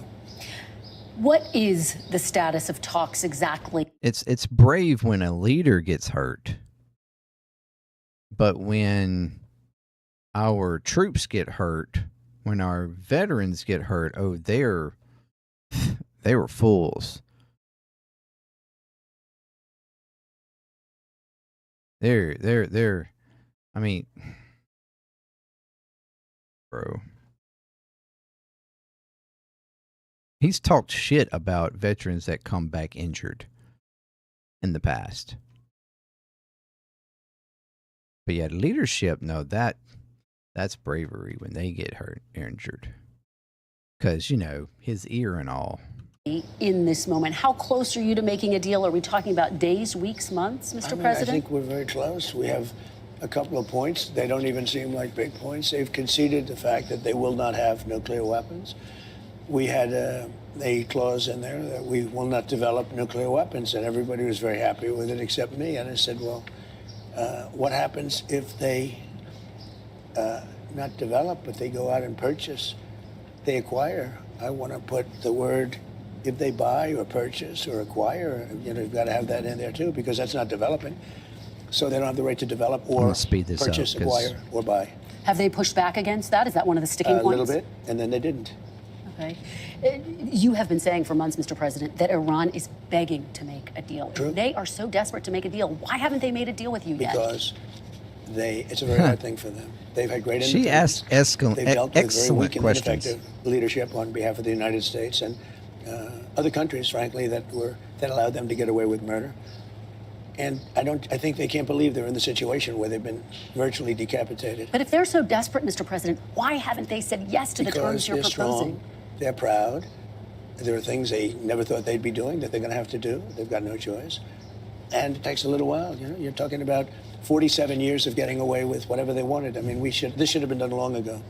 This should have been done by other presidents or other countries. It doesn't have to be us, other countries.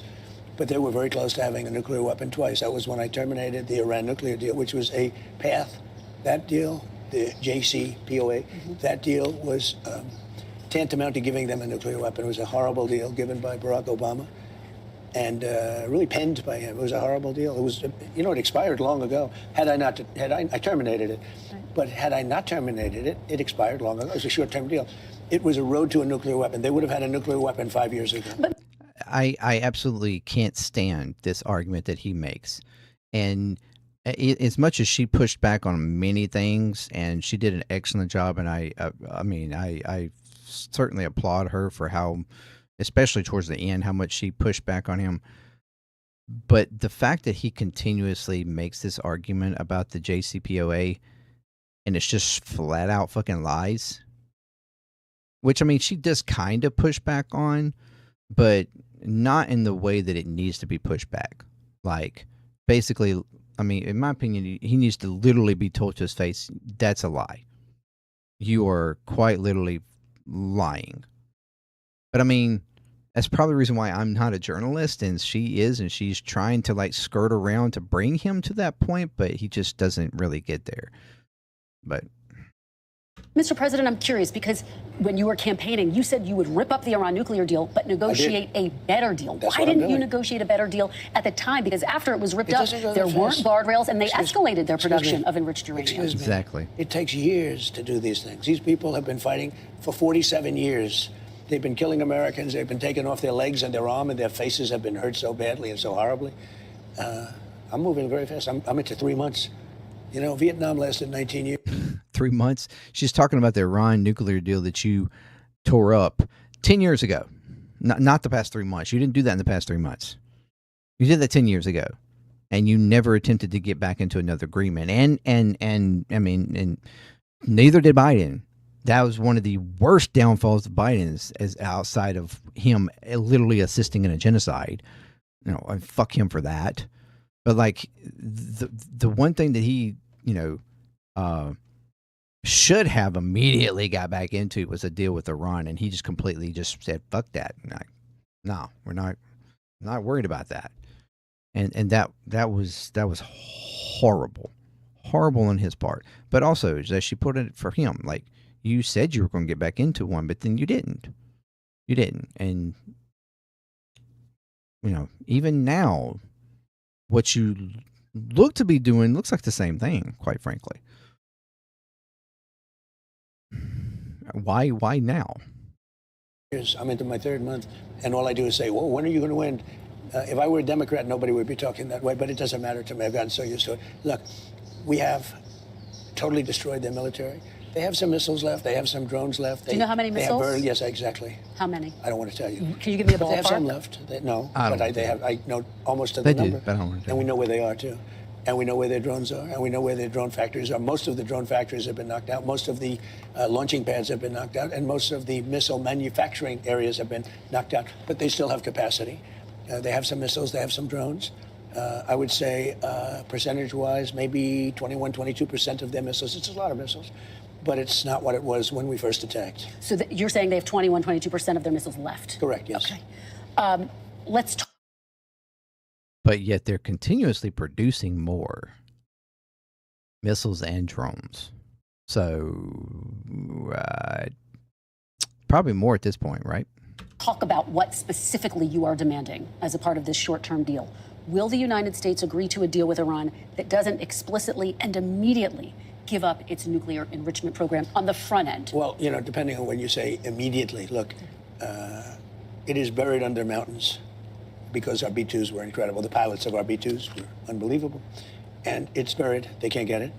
The only two countries that could take it, that have the equipment to take, you have to understand, 3 mountains have fallen in on them, right? So you understand that, because the fake news was going around saying, oh, maybe they didn't hit their target. 1 o'clock in the morning, pitch black, no moon, no nothing, and every one of those bombs went right down those chutes and blew up. For starters, the mountains didn't fall in on them. Okay, yeah, they did shoot down the chutes. They did probably a lot of damage within the building, but those buildings it's not like they're just a single layer thing or not a small. They are literally all, like massive, multiple levels deep. You didn't blow up the whole damn thing. You did some damage, true, but that even where you did the damage doesn't mean that that's where the nuclear dust, quote unquote, is. There's a good chance and evidence to show that they moved that before you even did the incident. So, and while they might not, it might take them a little bit of time to get to it. I mean, the argument around how much damage is actually done is still questionable, but They can't get it no matter what. I mean, they can get it, I guess, with years of work. But the only two countries that can get it are us and China, because we're the only two with the equipment that's capable of doing that kind of work. And it would take weeks of digging. So the answer is, yeah, we're going to do it immediately. We're going to start looking very quickly, and we'll do it with them. If we make a deal, With we'll China. do it with them. No, we're going to do it with the Iranians. So if we make a deal, that means we'll be friendly. We'll do it with the Iranians. If we don't make a deal, we may do it, or we may just watch it. You know, we have cameras on it all over it. If anybody walked there, if you walked over there, I would be able to read your first name on your lapel. And these are cameras up in space. It's pretty amazing technology, Space Force. We have cameras all over the site. We know if anybody goes there. If anybody went there, any digging mechanism, any truck, any tractors, anything, anybody went there, we would know. We will take care of it. Is that wind or what? Is that rain? What is that? Rain. This would be the first of multiple interruptions due to the weather. Rain hitting the metal roof, making it difficult for both of us to hear each other. So as we're having this conversation, we can hear a little bit of rain. No, a lot of rain. A lot of rain. Let me try to get a clear understanding of how the United States would get the nuclear material out. You've called it nuclear dust. Yeah. Will you and would you be open to sending in U.S. forces to retrieve the nuclear stockpile? So the official name is highly enriched uranium. And I call it nuclear dust because it seems to be nice and everyone understands it better and it's sort of cute. And yeah, because I have to dumb everything down for my followers because they don't understand that if I didn't. I mean, that's what he's really saying there. I call it nuclear dust because all my followers are dumbasses, and if I said nuclear enriched uranium, they wouldn't know what I was talking about. So I just call it nuclear dust, like a little fairy just dropped it down there and created it, and blah blah blah blah. They understand that because it's simple. It's simple. It's easy, and it's cute. Fucking swear, man. people picked it up. But the way you do it is if we make a deal, now we're friendly, we'll all go together. It'll be our equipment. We'll take it out and destroy it, whether it's on Admit site or without whether we take admitting it that you off-site. think your So that would require US followers forces. and supporters are Well, that will dumbasses. require, we will have a deal. We'll be friendly. In other words, we will have made a deal. And we will be at peace. And we will go with them or without them. But we won't have people shooting at us, okay? Now, if we don't make a deal, then we're going to take them out militarily, very harshly. And we'll wait till we do that before we go, in which case we'll have safety either way.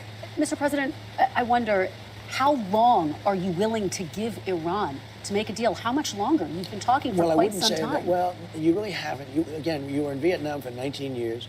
You were in Iraq for many years. You were in Korea for many, many years. You were in all the, I won't even talk about World War II, because that was the big one, and we don't want to ever have that. But you were in all these different wars for many years with thousands and thousands of people killed. We've had 13 people killed, which I hate. We've had 13 people killed, and that includes 2 wars. That's Venezuela, and that's Iran. Ah, see there? It's 2 wars, Venezuela and Iran. So he admits that Venezuela and Iran were both wars. Although, I mean, even I would admit that Venezuela wasn't a war. It was actually probably a excursion, but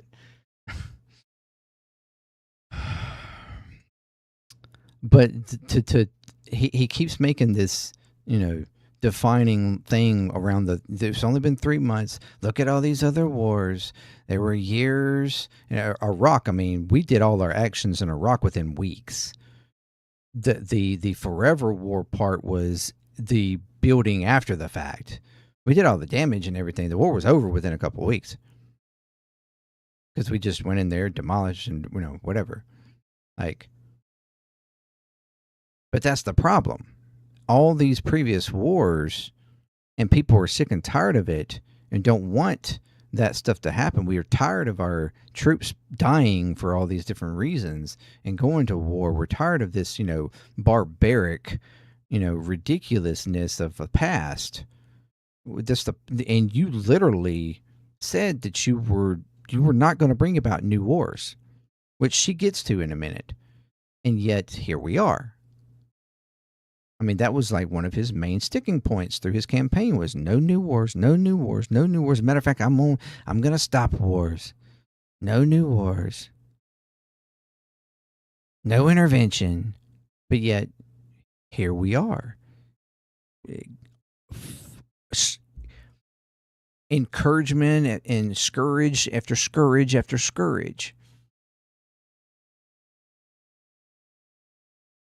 Picking fights with every fucking body. Making threats on everybody.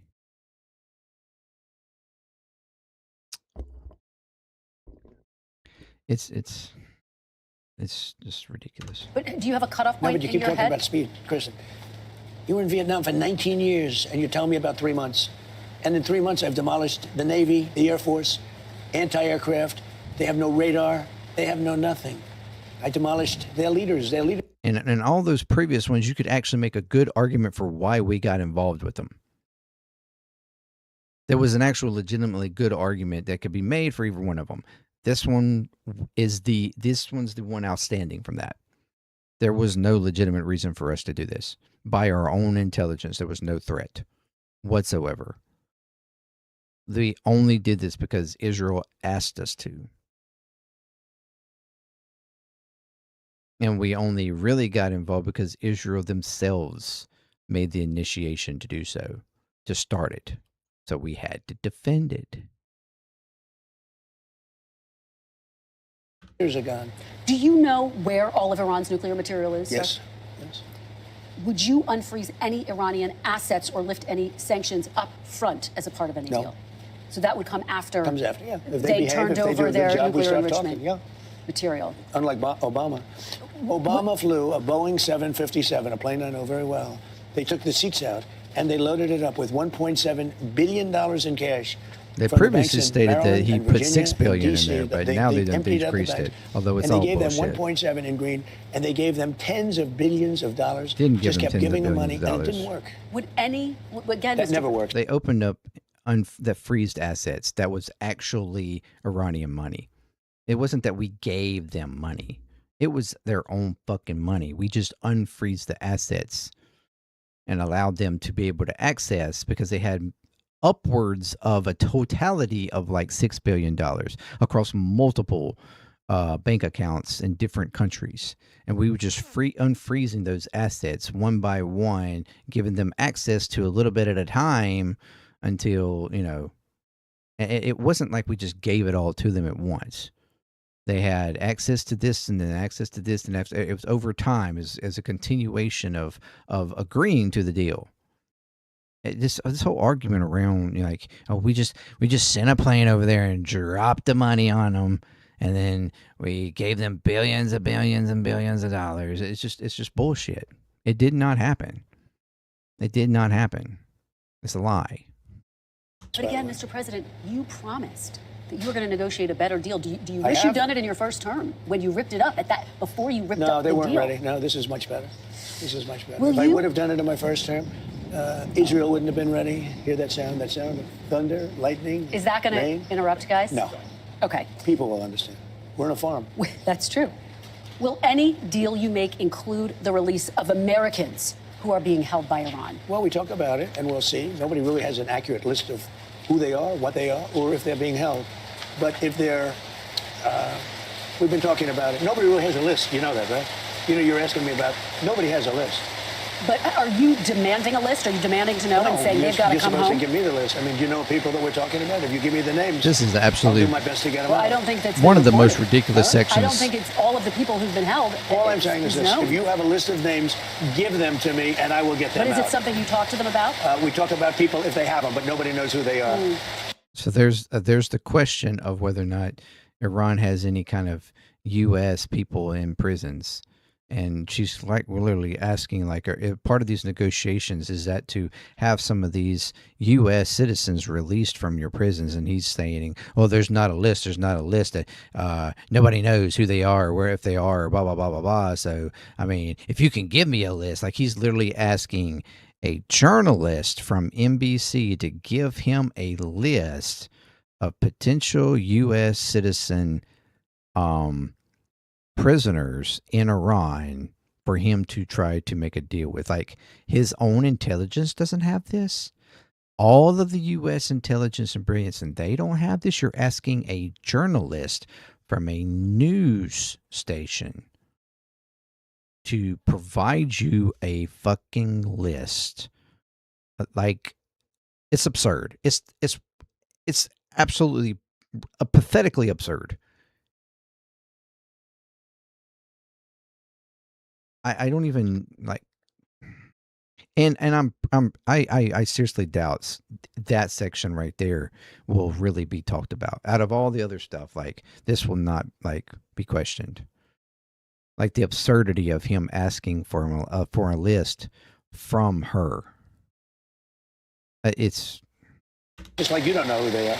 You have openly said you've been frustrated by Israel's. And then at the end there it says, like, because you don't know who they are. So you don't know who they are. Why are you asking me? And why I don't know who they are?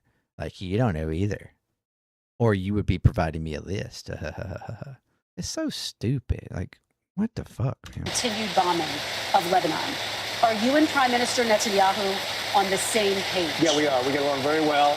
We've been great comrades. We did a very, very big number on a certain country that was nothing but trouble for 47 years. I disagree with him on a couple of things. I'd like to see Lebanon have a better life. I'd like to see a more surgical attack on Hezbollah. I think it should be more surgical. And we can help them with that, or we can recommend Syria. Syria is doing a very good job of cleaning up their act. They have a very good leader. The absurdity of asking another country to get involved, and he would love to help, is wild too. Demanding that Lebanon be a part of the short-term deal that you're negotiating? I'm not demanding. Okay. I think they'd like to see it, but I'm not demanding. Okay. I wonder if we should, let me just get a gut check here. Should we pause for 5 minutes and let this pass? I just want to be able to hear everything he said. The rain did not stop, but neither did our interview. When we come back, President Trump on his promise to never start a new war. One of your consistent campaign promises was no new wars, going all the way back to 2015. Did you break that promise to the American people? No. I had to stop a country. He did not break that promise. Very dangerous country from having a nuclear weapon, because they'd use it. They'd blow up the world. They'd blow up the Middle East. They'd blow up Israel. They'd come here. They'd blow up Europe. They're nuts, okay? They're crazy people. I deal with them, and very high-strung people, really crazy, and get along with them.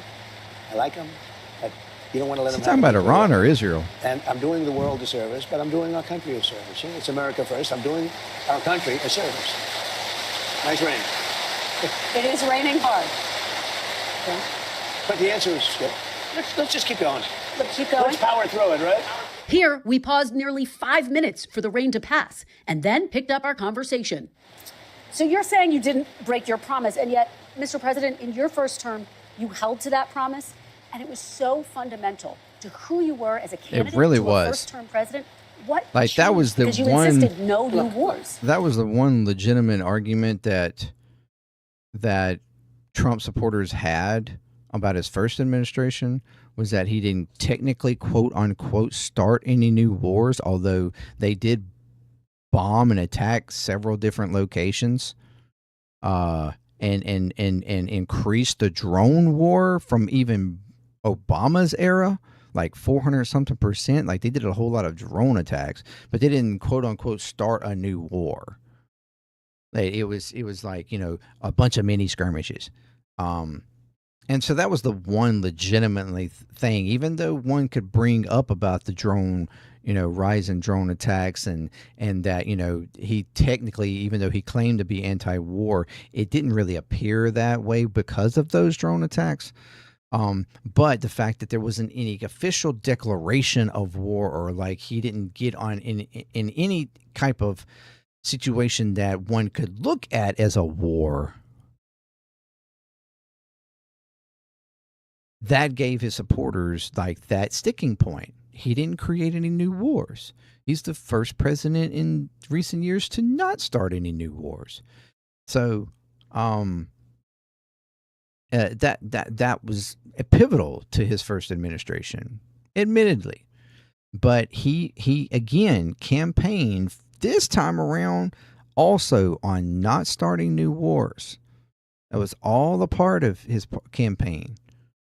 He was going to stop wars, be the peacemaker. But yet, here we are, and she's asking him, "Did you break your promise?" No, I didn't break my promise. First of all, I didn't guarantee no war. Why would I have built the strongest military? I didn't guarantee no war. You literally said it multiple times. Multiple times. There is reel after reel after reel after reel of you across all your rallies stating that you were not going to bring any new wars. No new wars. No new wars. No new wars. Want to be the peacemaker. No new wars. I'm going to end wars. Well, I built our military. I inherited a terrible military. We had no equipment. We had nothing. I built a tremendous. But here now he's making the military. argument that away, but why would I relatively promise no small new portion wars compared when to I what literally over and built over again, Mr. Why would I build the a military? Now, Even though we I know know that's we use bullshit this, too. But I'm But doing you and everybody else a big favor. In the midst of the greatest stock market in history, in the midst of the most successful country, because as you know, in the last term we were a dead country, Kristen. I know you're a big liberal, we're a big progressive. No, but I'm just a journalist. We were a dead country. A couple of years ago, we were a dead country. Now we have the hottest country anywhere in the world.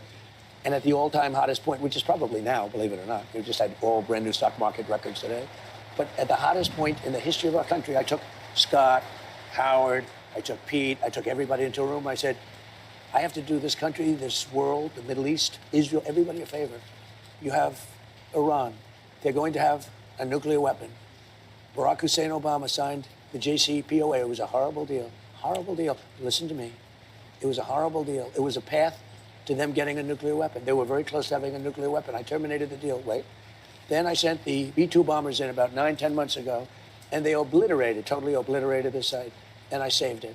We had a choice. We could let them have a nuclear weapon, or we could go along and have some beautiful days. But they would have, it's a judgment. They would have used the nuclear weapon. And you know what? When people hear that whole scenario, when they hear me say Iran was going to have a nuclear weapon, and they're crazy, they say you're doing the right thing. I don't think it's you'll do polls because they're all fake polls anyway, especially yours. But you do polls. I just won a big election. And the reason I won an election is people have confidence in me, have good judgment. I had to make a judgment. Do I want to go along and have a country that's doing really well, but somebody is going to try and kill us? Or do I want to put out that horrible threat? And I did. I put it out. I put it out for many, many years. Now I'm going to put it out permanently. I'm going to do it either through negotiation, where we're very close to a deal, or I'm going to blow the hell out of them, to be honest with you.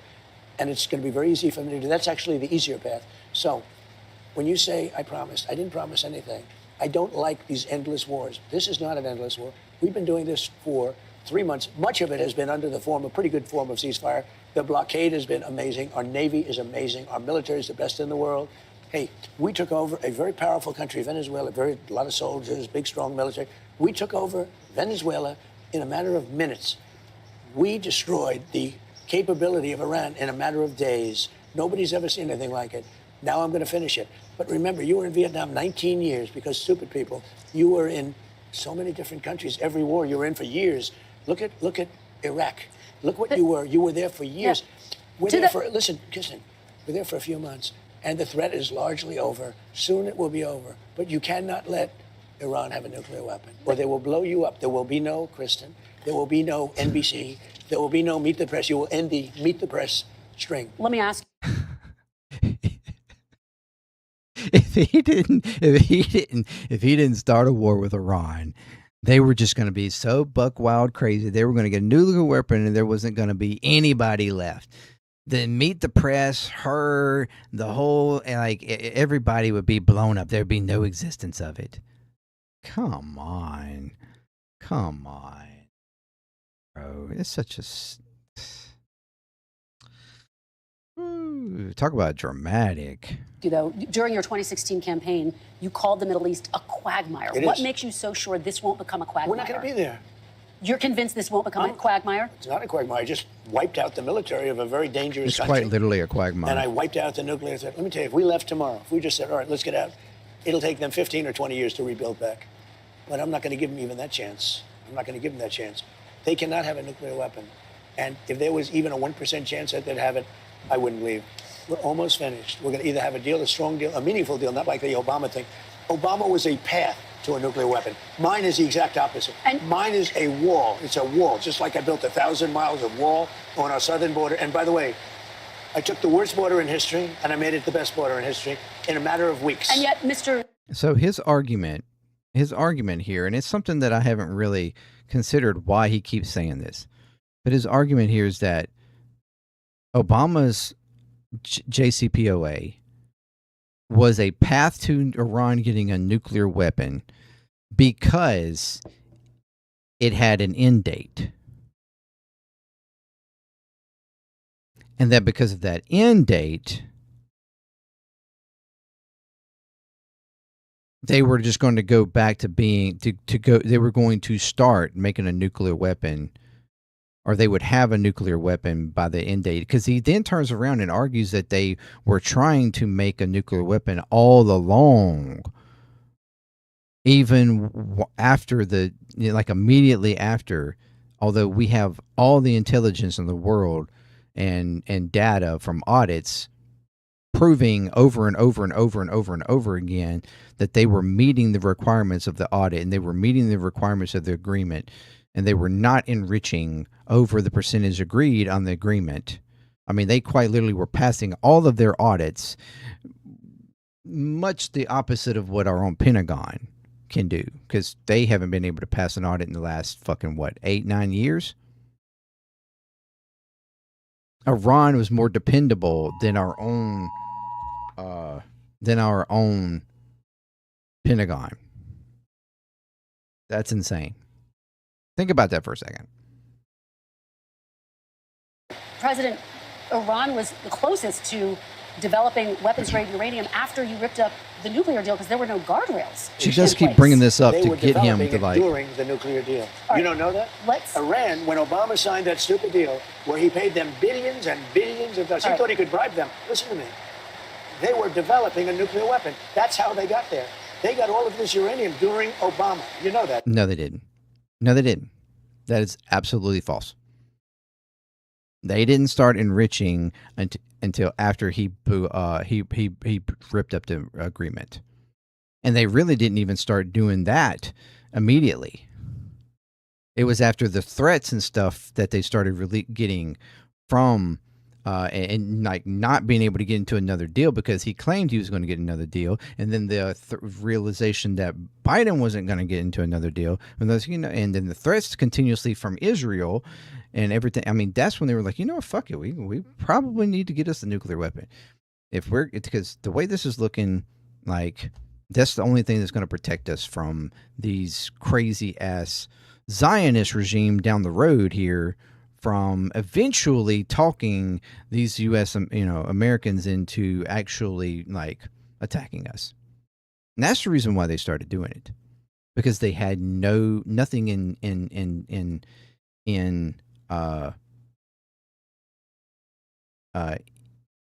place to prevent them from doing so. But even so, they still were enriching. They were stating that they were not enriching for a weapon, anyways. Like the supreme leader was stating that that even though he was allowing them to enrich to a certain point, like that was only in the absolute like extremity or desperation that they would decisively enrich further. Because he was having continued pressure the last few years, continued pressure from members of the IRGC, even more so than ever before, because of the rhetoric of Israel and what was happening in Gaza and then what started even with after October 7th and what you have seen ever since. That really pressured them into pushing forth uranium enrichment. But they still didn't reach but to a certain percentage, and they weren't going any further. And it was only going to be in like some extreme measure that they might even be able to convince, because they were continuously trying to convince the supreme leader to pull back or to relieve the fatwa that we talked about earlier. And but he wasn't necessarily he wasn't willing to do that even then. He was willing to allow the enrichment to get to a certain percentage, but even still then, you have to still enrich it, which granted could be done pretty quickly, but you still have to enrich it further in order to make a weapon. The enrichment that was being done at around 60%, they were still only using for civilian reasons, to give them, as much power as, that they could, like internally for electricity and other means and things like that. Because, they've been an independent state, like full on independent, damn near it, with trade, with very limited trade with certain countries that, getting around all the sanctions and stuff that we've had on them. Like, they've struggled. Their economy has struggled majorly. And they had to do something to, try to help wherever they can. So that was to help with production, help with electricity, help with things that were needed within the country.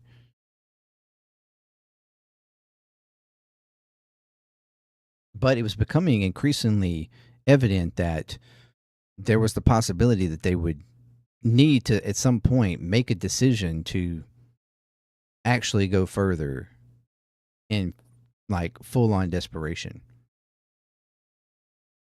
But even after all this, they still are not doing so. Don't you? Well, that's how they got there. Don't say this. They got there. They developed it during the Barack Hussein Obama, during his administration. And they've escalated their development after the deal was wrapped up. But let's talk about the economy. I want to talk about the economy. If I didn't go in there with the B-2 bombers, they would right now have a nuclear weapon, and it could be that half of the world would be eradicated. Let me ask you about the... Our intelligence says otherwise. Point blank. Our own intelligence said otherwise. That's a complete lie. He's just speaking the talking points of Israel, of Levin, of Netanyahu, of Smotrich, of Ben-Gvir. That's all. That's all. Economy. You got a strong jobs report today that beat expectations. Not strong. Really strong. Beat expectations. By how much? Triple. 172,000 jobs. Not triple. Expectation double, maybe. Yes, but not triple. But that's just over speculation, not like, Created. And it's just creation of jobs. Doesn't mean that means people were employed. And yet, gas is up, diesel is up. It's all coming down as soon as the war's over. Well, 70% of farmers say they can't afford fertilizer. Not. What's your message? The farmers are doing very well. Let me ask you, what is your message to farmers, many who support you, but who say they're struggling? Because there's nobody been better to farmers. I gave farmers last term $28 billion because China took advantage and other people. And who paid for it? China. Last term. I had a great first term. I had the greatest economy ever. And you know what? This one's blowing it away. What's your message to farmers, though, Mr. President, who say... He gave them that money because he tariffed the fuck out of them. That's why.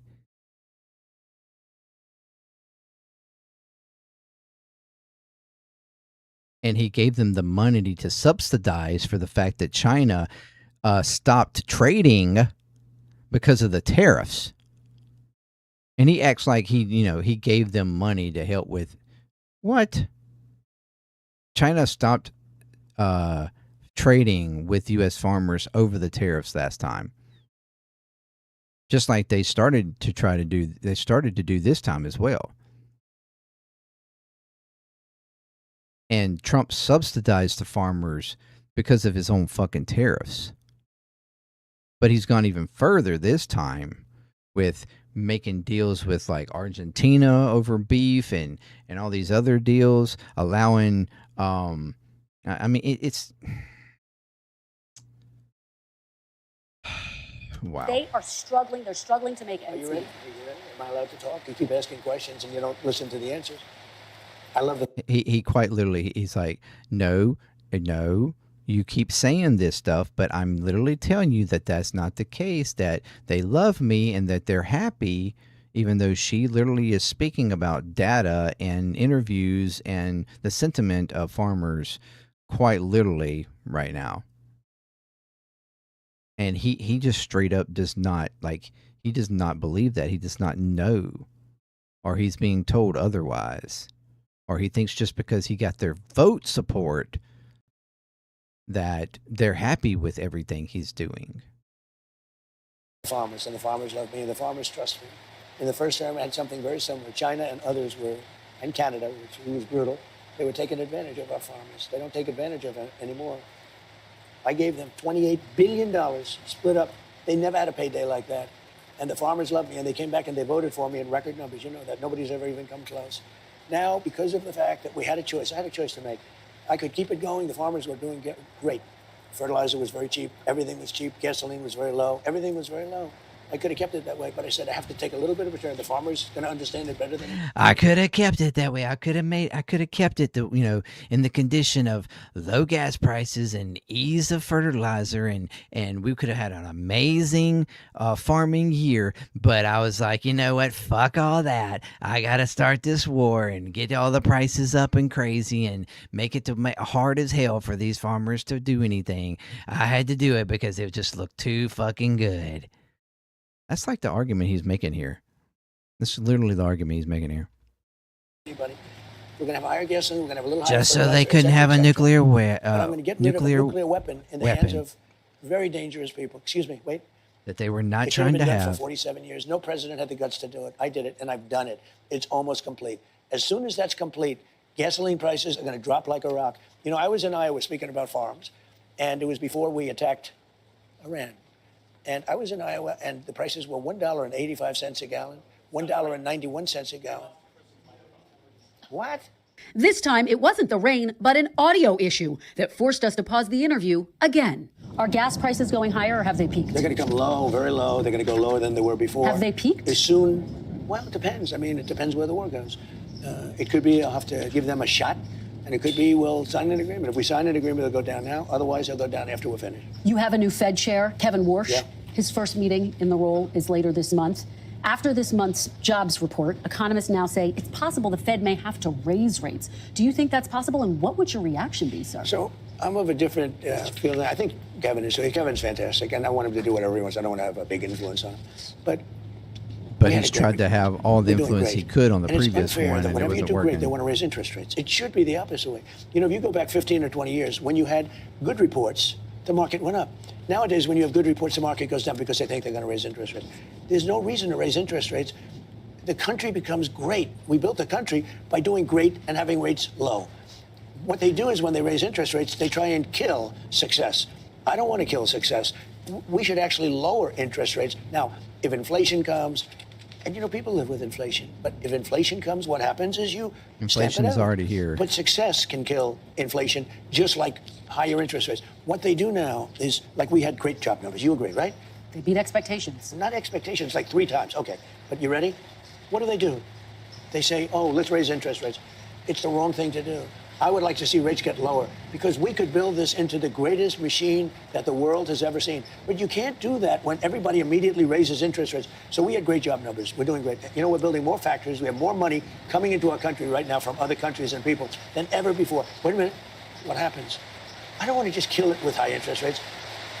Growth is the greatest thing you can have, and growth does not cause inflation. Would you be upset if they raised rates? What is your message to them about that? Living with Kevin, I have a lot of respect for him, but my feeling is that when a country is doing well, they shouldn't be penalized by immediately raising interest rates. They should actually be incentivized. You know, we have debt, we have other things, we have things we want to take care of. I want to go bigger on the military, I really do. If we do what I'm saying, this will be a beautiful, well-oiled machine like you've never seen before. Raising interest rates, though, have absolutely nothing to do with job market numbers. It has all to do with inflation and controlling inflation. And the reason why they hadn't done that is because of the concern over job um, numbers. Because if job numbers are down, then that's going to affect inflation. It's ultimately it like just the market itself being down would sort of control and bring down inflation a little bit. But once the job numbers are up, which in this case it's a weird situation because normally when you have a fluctuation of employment, it's not necessarily because of inflation, um, or like uh, or something like that. It's just the natural balance of people uh, losing jobs or deciding to change jobs or whatever. Like there's been certain situations, but this is a weird situation where we have extremely high inflation. And his job number issue last year, which they were having like like a average of only like 10,000 jobs growth per month last year, was due to the AI boom and the fact that, and also the fact that they fired so many federal workers, and of course the removal of immigrants. There was a whole thing that was causing issues around job growth and on top of inflation. Or rather, well, in the fact that inflation was coming down, um, because prices were coming down, right? But now we have an instance where because you have started a war and you have, you know, pressed for inflation of all prices because of a specific thing that's outside of the fact of jobs being created or anybody getting a job or not. And just coincidentally, in May, this being like now, the last month of any kind of data recording after you started this war, okay, and prices raised up. When people find it hard to buy and purchase things, when it becomes harder and harder because of all the prices going up, gas prices, food prices, all this different stuff going up, and people start to feel that, they're kind of forced to go get extra jobs. And that's the one thing that's not usually documented in any kind of jobs growth data that comes out month to month, is whether or not these are like new jobs for people who didn't have jobs or these additional jobs for people who needed additional jobs to be able to pay because of how much it cost of living. So you could argue that a lot of this quote unquote job growth for May was because people were having to get second jobs or even third jobs to be able to pay for the economy that you created.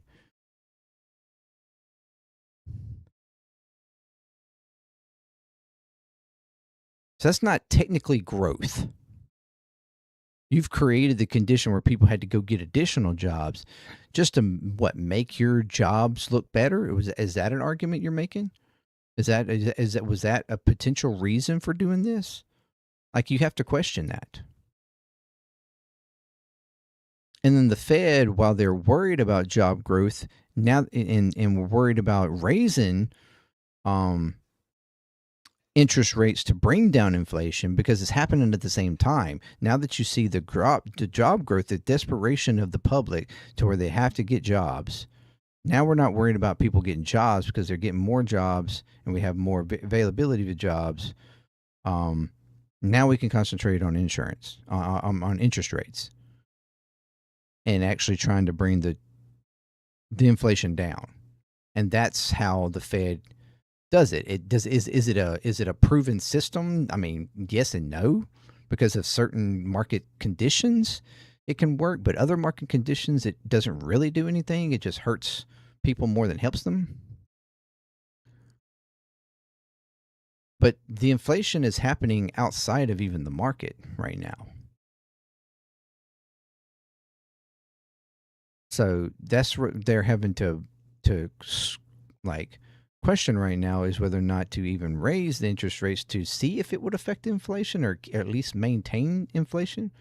Because right now inflation is or the unemployment rate is steady, so they're not losing, not gaining really. So they're not, so concerned about the employment rate because it was falling. The unemployment rate was rising. So that now that it's kind of balancing a little bit, they can work on or concern themselves more with the inflation side, which would be in raising interest rates. Now, do I agree on that's a good, way to help out inflation? No, I think it's kind of it to some degree can be counterintuitive. But at the same time, the president himself has created this condition. This whole war has created this condition. It's a weird, out of bounds condition at the moment, outside the norms of just, regular employment, unemployment, people leaving work or changing jobs or because of the market or whatever like that. Like, it's not normal conditionary like things that have caused this inflation. The inflation is quite literally caused because of policies and actions that this administration has done, like directly, not because of market conditions. It's the reason why the market's doing so well. Because at first it was him manipulating the market, but then it's actually the market manipulating him. Anyways. And when we come back, President Trump be penalized by immediately raising interest rates. They should actually be incentivized. We have debt, we have other things, we have things we want to take care of. I want to go bigger on the military, I really do. If we do what I'm saying, this will be a beautiful, well-oiled machine like you've never seen before. And when we come back, President Trump defends his controversial plan that could give payouts. This is where shit starts to get ugly. $1.8 billion so-called anti-weaponization fund. It was going to compensate people who say the federal government weaponized the legal system against them. It's been blocked by the courts, met with opposition from Republicans and Democrats in Congress and Democrats. Excuse me, mostly Democrats. Mostly some Democrats and some Republicans. Some, very few Republicans. Just to be very clear, are you backing off the fund completely, as your acting Attorney General Todd Blanche has said, or are you looking for another avenue to revive the fund? Let me explain what the fund is. People have been hurt so badly by radical left lunatics that worked for the Biden administration and Sleepy Joe. They're vicious, they're violent, what they did to people. And of course, they went after me more than anybody else. They raided Mar-a-Lago and all the other things. But people have been badly hurt. I deserve this morning more than anybody. They've lost their jobs, they've lost their families, they've lost their wives, they've lost everything. They've lost everything over a fake weaponization of government. Now, so let me are you just looking tell for a way to revive it? Well, look, if it was up to me, I'd pay them the kind of money that they deserve. People have been destroyed. Lives have been destroyed. Many suicides. Think of it. People have committed suicide because a bunch of thugs went after them. So, me, personally, I think the weaponization fund is a great idea. And so do many other Republicans. You have to get it approved. If they get it approved, that's great. If they don't get it approved, I'd be disappointed. All right, we're going to motor through this. But you have to understand, people have been destroyed by crooked politicians, and they should be reimbursed for that. Do you think anyone who attacked police officers on January 6th should get taxpayer money? I wouldn't be inclined to say so, but I have to see it. I can tell you this, 97% of those people, you look at them, the FBI or whoever it was, because you had a lot of crooked cops, you had dirty cops. Comey was a dirty cop. Well, a guy like Bolton was a dirty cop. But there's no evidence. Wait a minute. Oh, you think Comey was a straight cop? People who pleaded guilty to assaulting police officers. Comey was a dirty cop. No. I'm going to slow it down here because they get going really like here. So it'll get hard to maybe even completely understand with it sped up. So I'm going to slow it back down. They had FBI, listen to me, they had FBI agents ushering them into the building. They had FBI go into the building. Those people walking around there looking always in this thing. They weren't in, they were being ushered into the building. Sir. There's no evidence You had a bunch of dirty cops, and frankly, what they did was weaponization of our government. But, sir, there's no evidence of that. More than 1,000 people no, there's none. You know what you do? Try looking at the tapes one time. Would you take it off the Look at table? the tapes one time. But 172 people did plead guilty to assaulting police officers. You know why they pled Should guilty? They be exempt because they told they were going to jail funds? for 15 years if they didn't. Should they? They pled guilty because they were frightened. They went down. They were ushered into a building. Many of them were arrested without even going into the building. You'd be okay with them receiving taxpayer dollars? The people were destroyed by dirty cops and by weaponization. Many of those people should be compensated.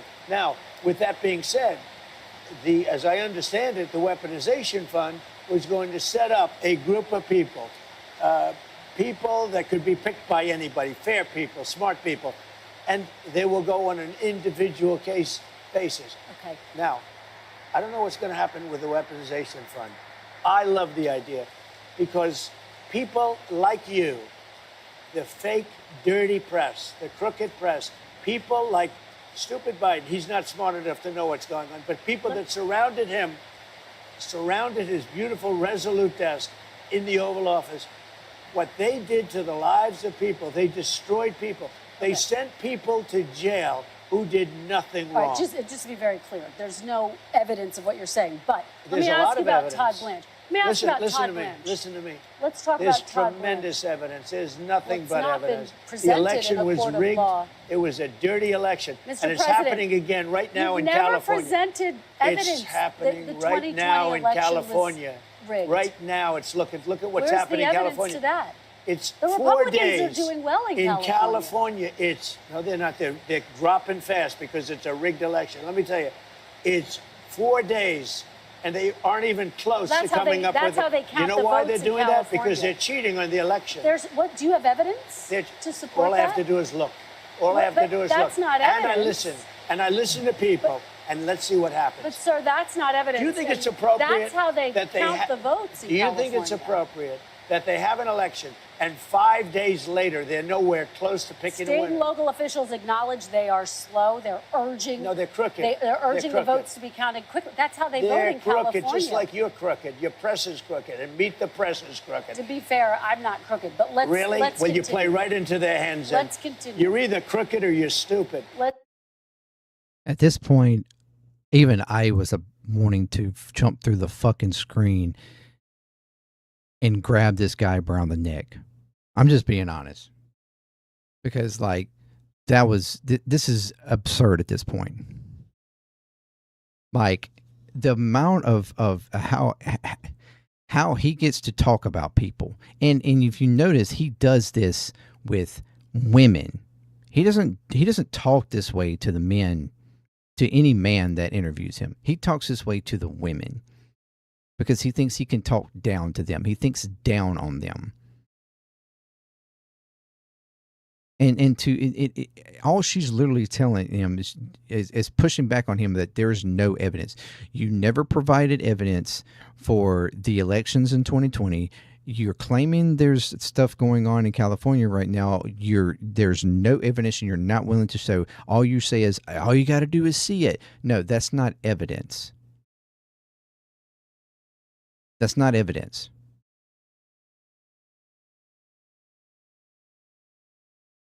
You had upwards of what was it 60 court cases, 61 court cases on the 2020 elections that all but one were thrown out because you literally had no evidence. Judges were laughing you out of the court. Basically telling Rudy Giuliani, Doug, you can't make that argument. You bring me some actual evidence. This is nonsense. Because you had no evidence. And then even after this interview, he turns around and posts on True Social where somebody had posted up about, here's the evidence, and his fucking website just talking about all the bullshit Mike Lindell, you know, the pillow guy, and all that bullshit that he brought up and what he was saying. It was all lies. All this so-called evidence that he claimed he had all the time and making these things, and it never was no evidence shown. Because there was no evidence, because the election was not rigged. And to any degree the election was rigged, it was because of what Trump and them were doing. It was the Republican Party. and Trump trying to get those votes, and the Jan 6ers trying to do an insurrection and stop the vote, while he's got this fund, quote unquote, that he's going to try to give to them. That's taxpayer money, where he sued his own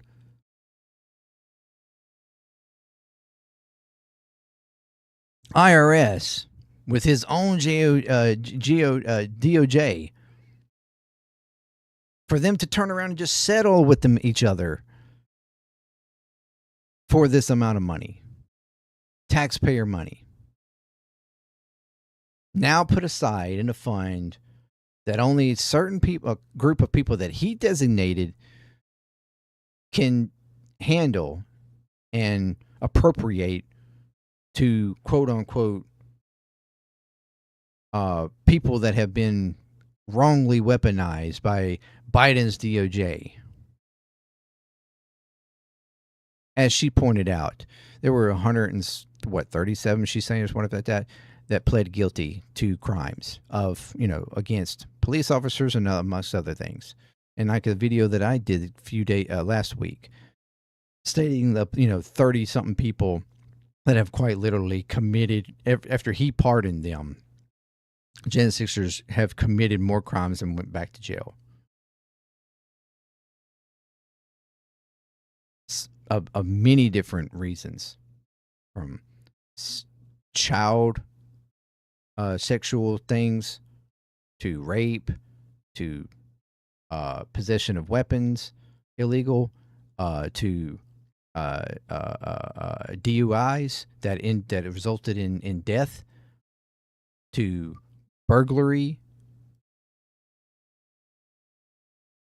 to threats of death on political person. I mean, these are amazing people. They've been so wronged.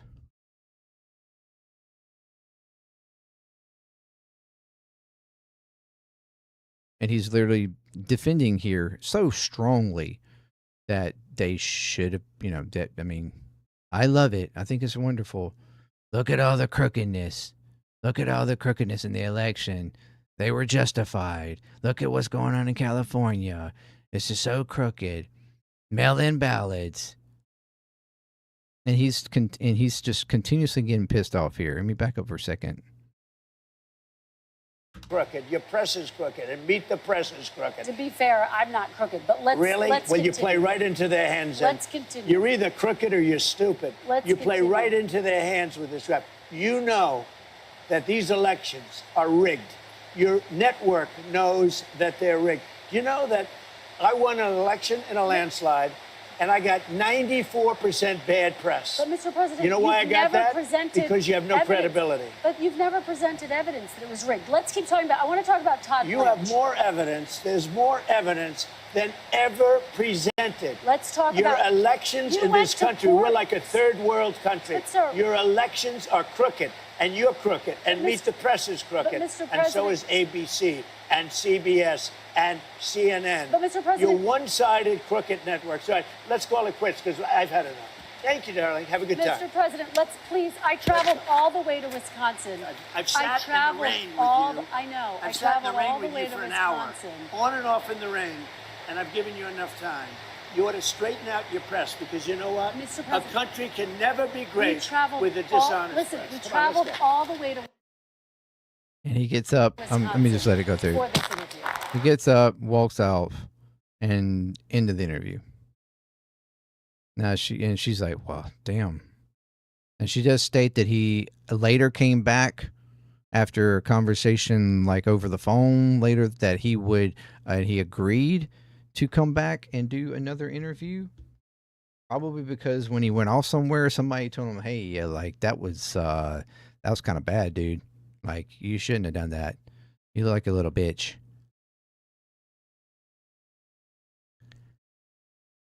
I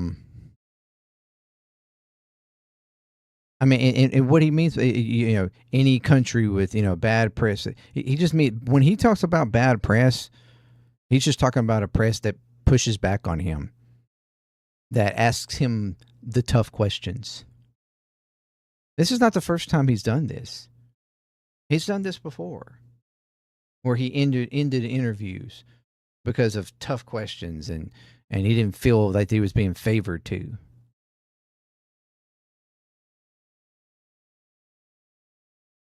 You're a bad press. All of you are bad press. You're a stupid person. Like if any other president had acted this way, takes the mic off, throws it on the ground.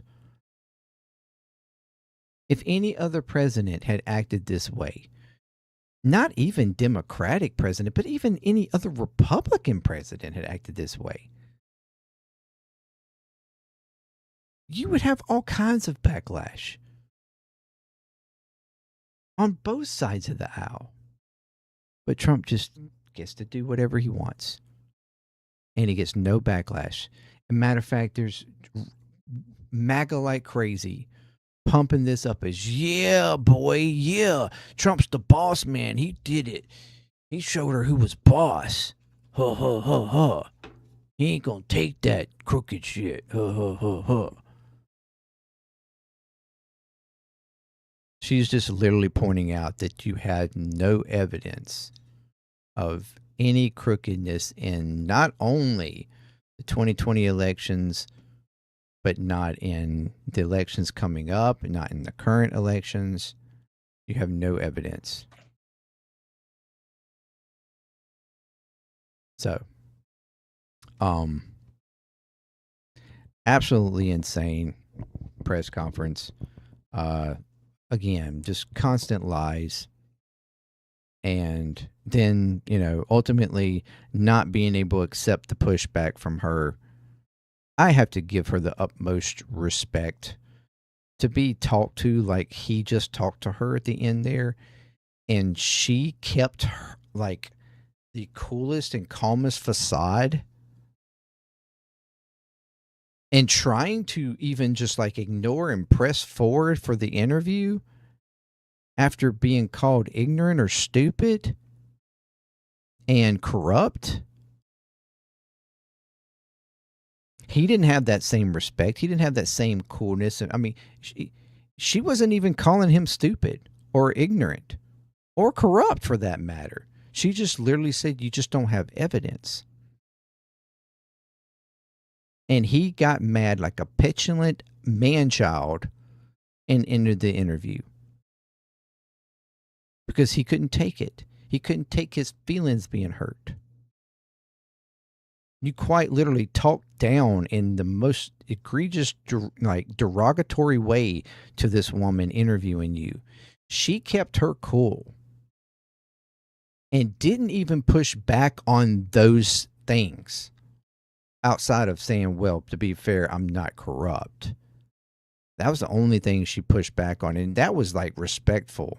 That was like the calmest way possible she could have taken care of that one. But then he turns around and calls her, ignorant or stupid? And she just let that brush off her shoulder and was going to continue on.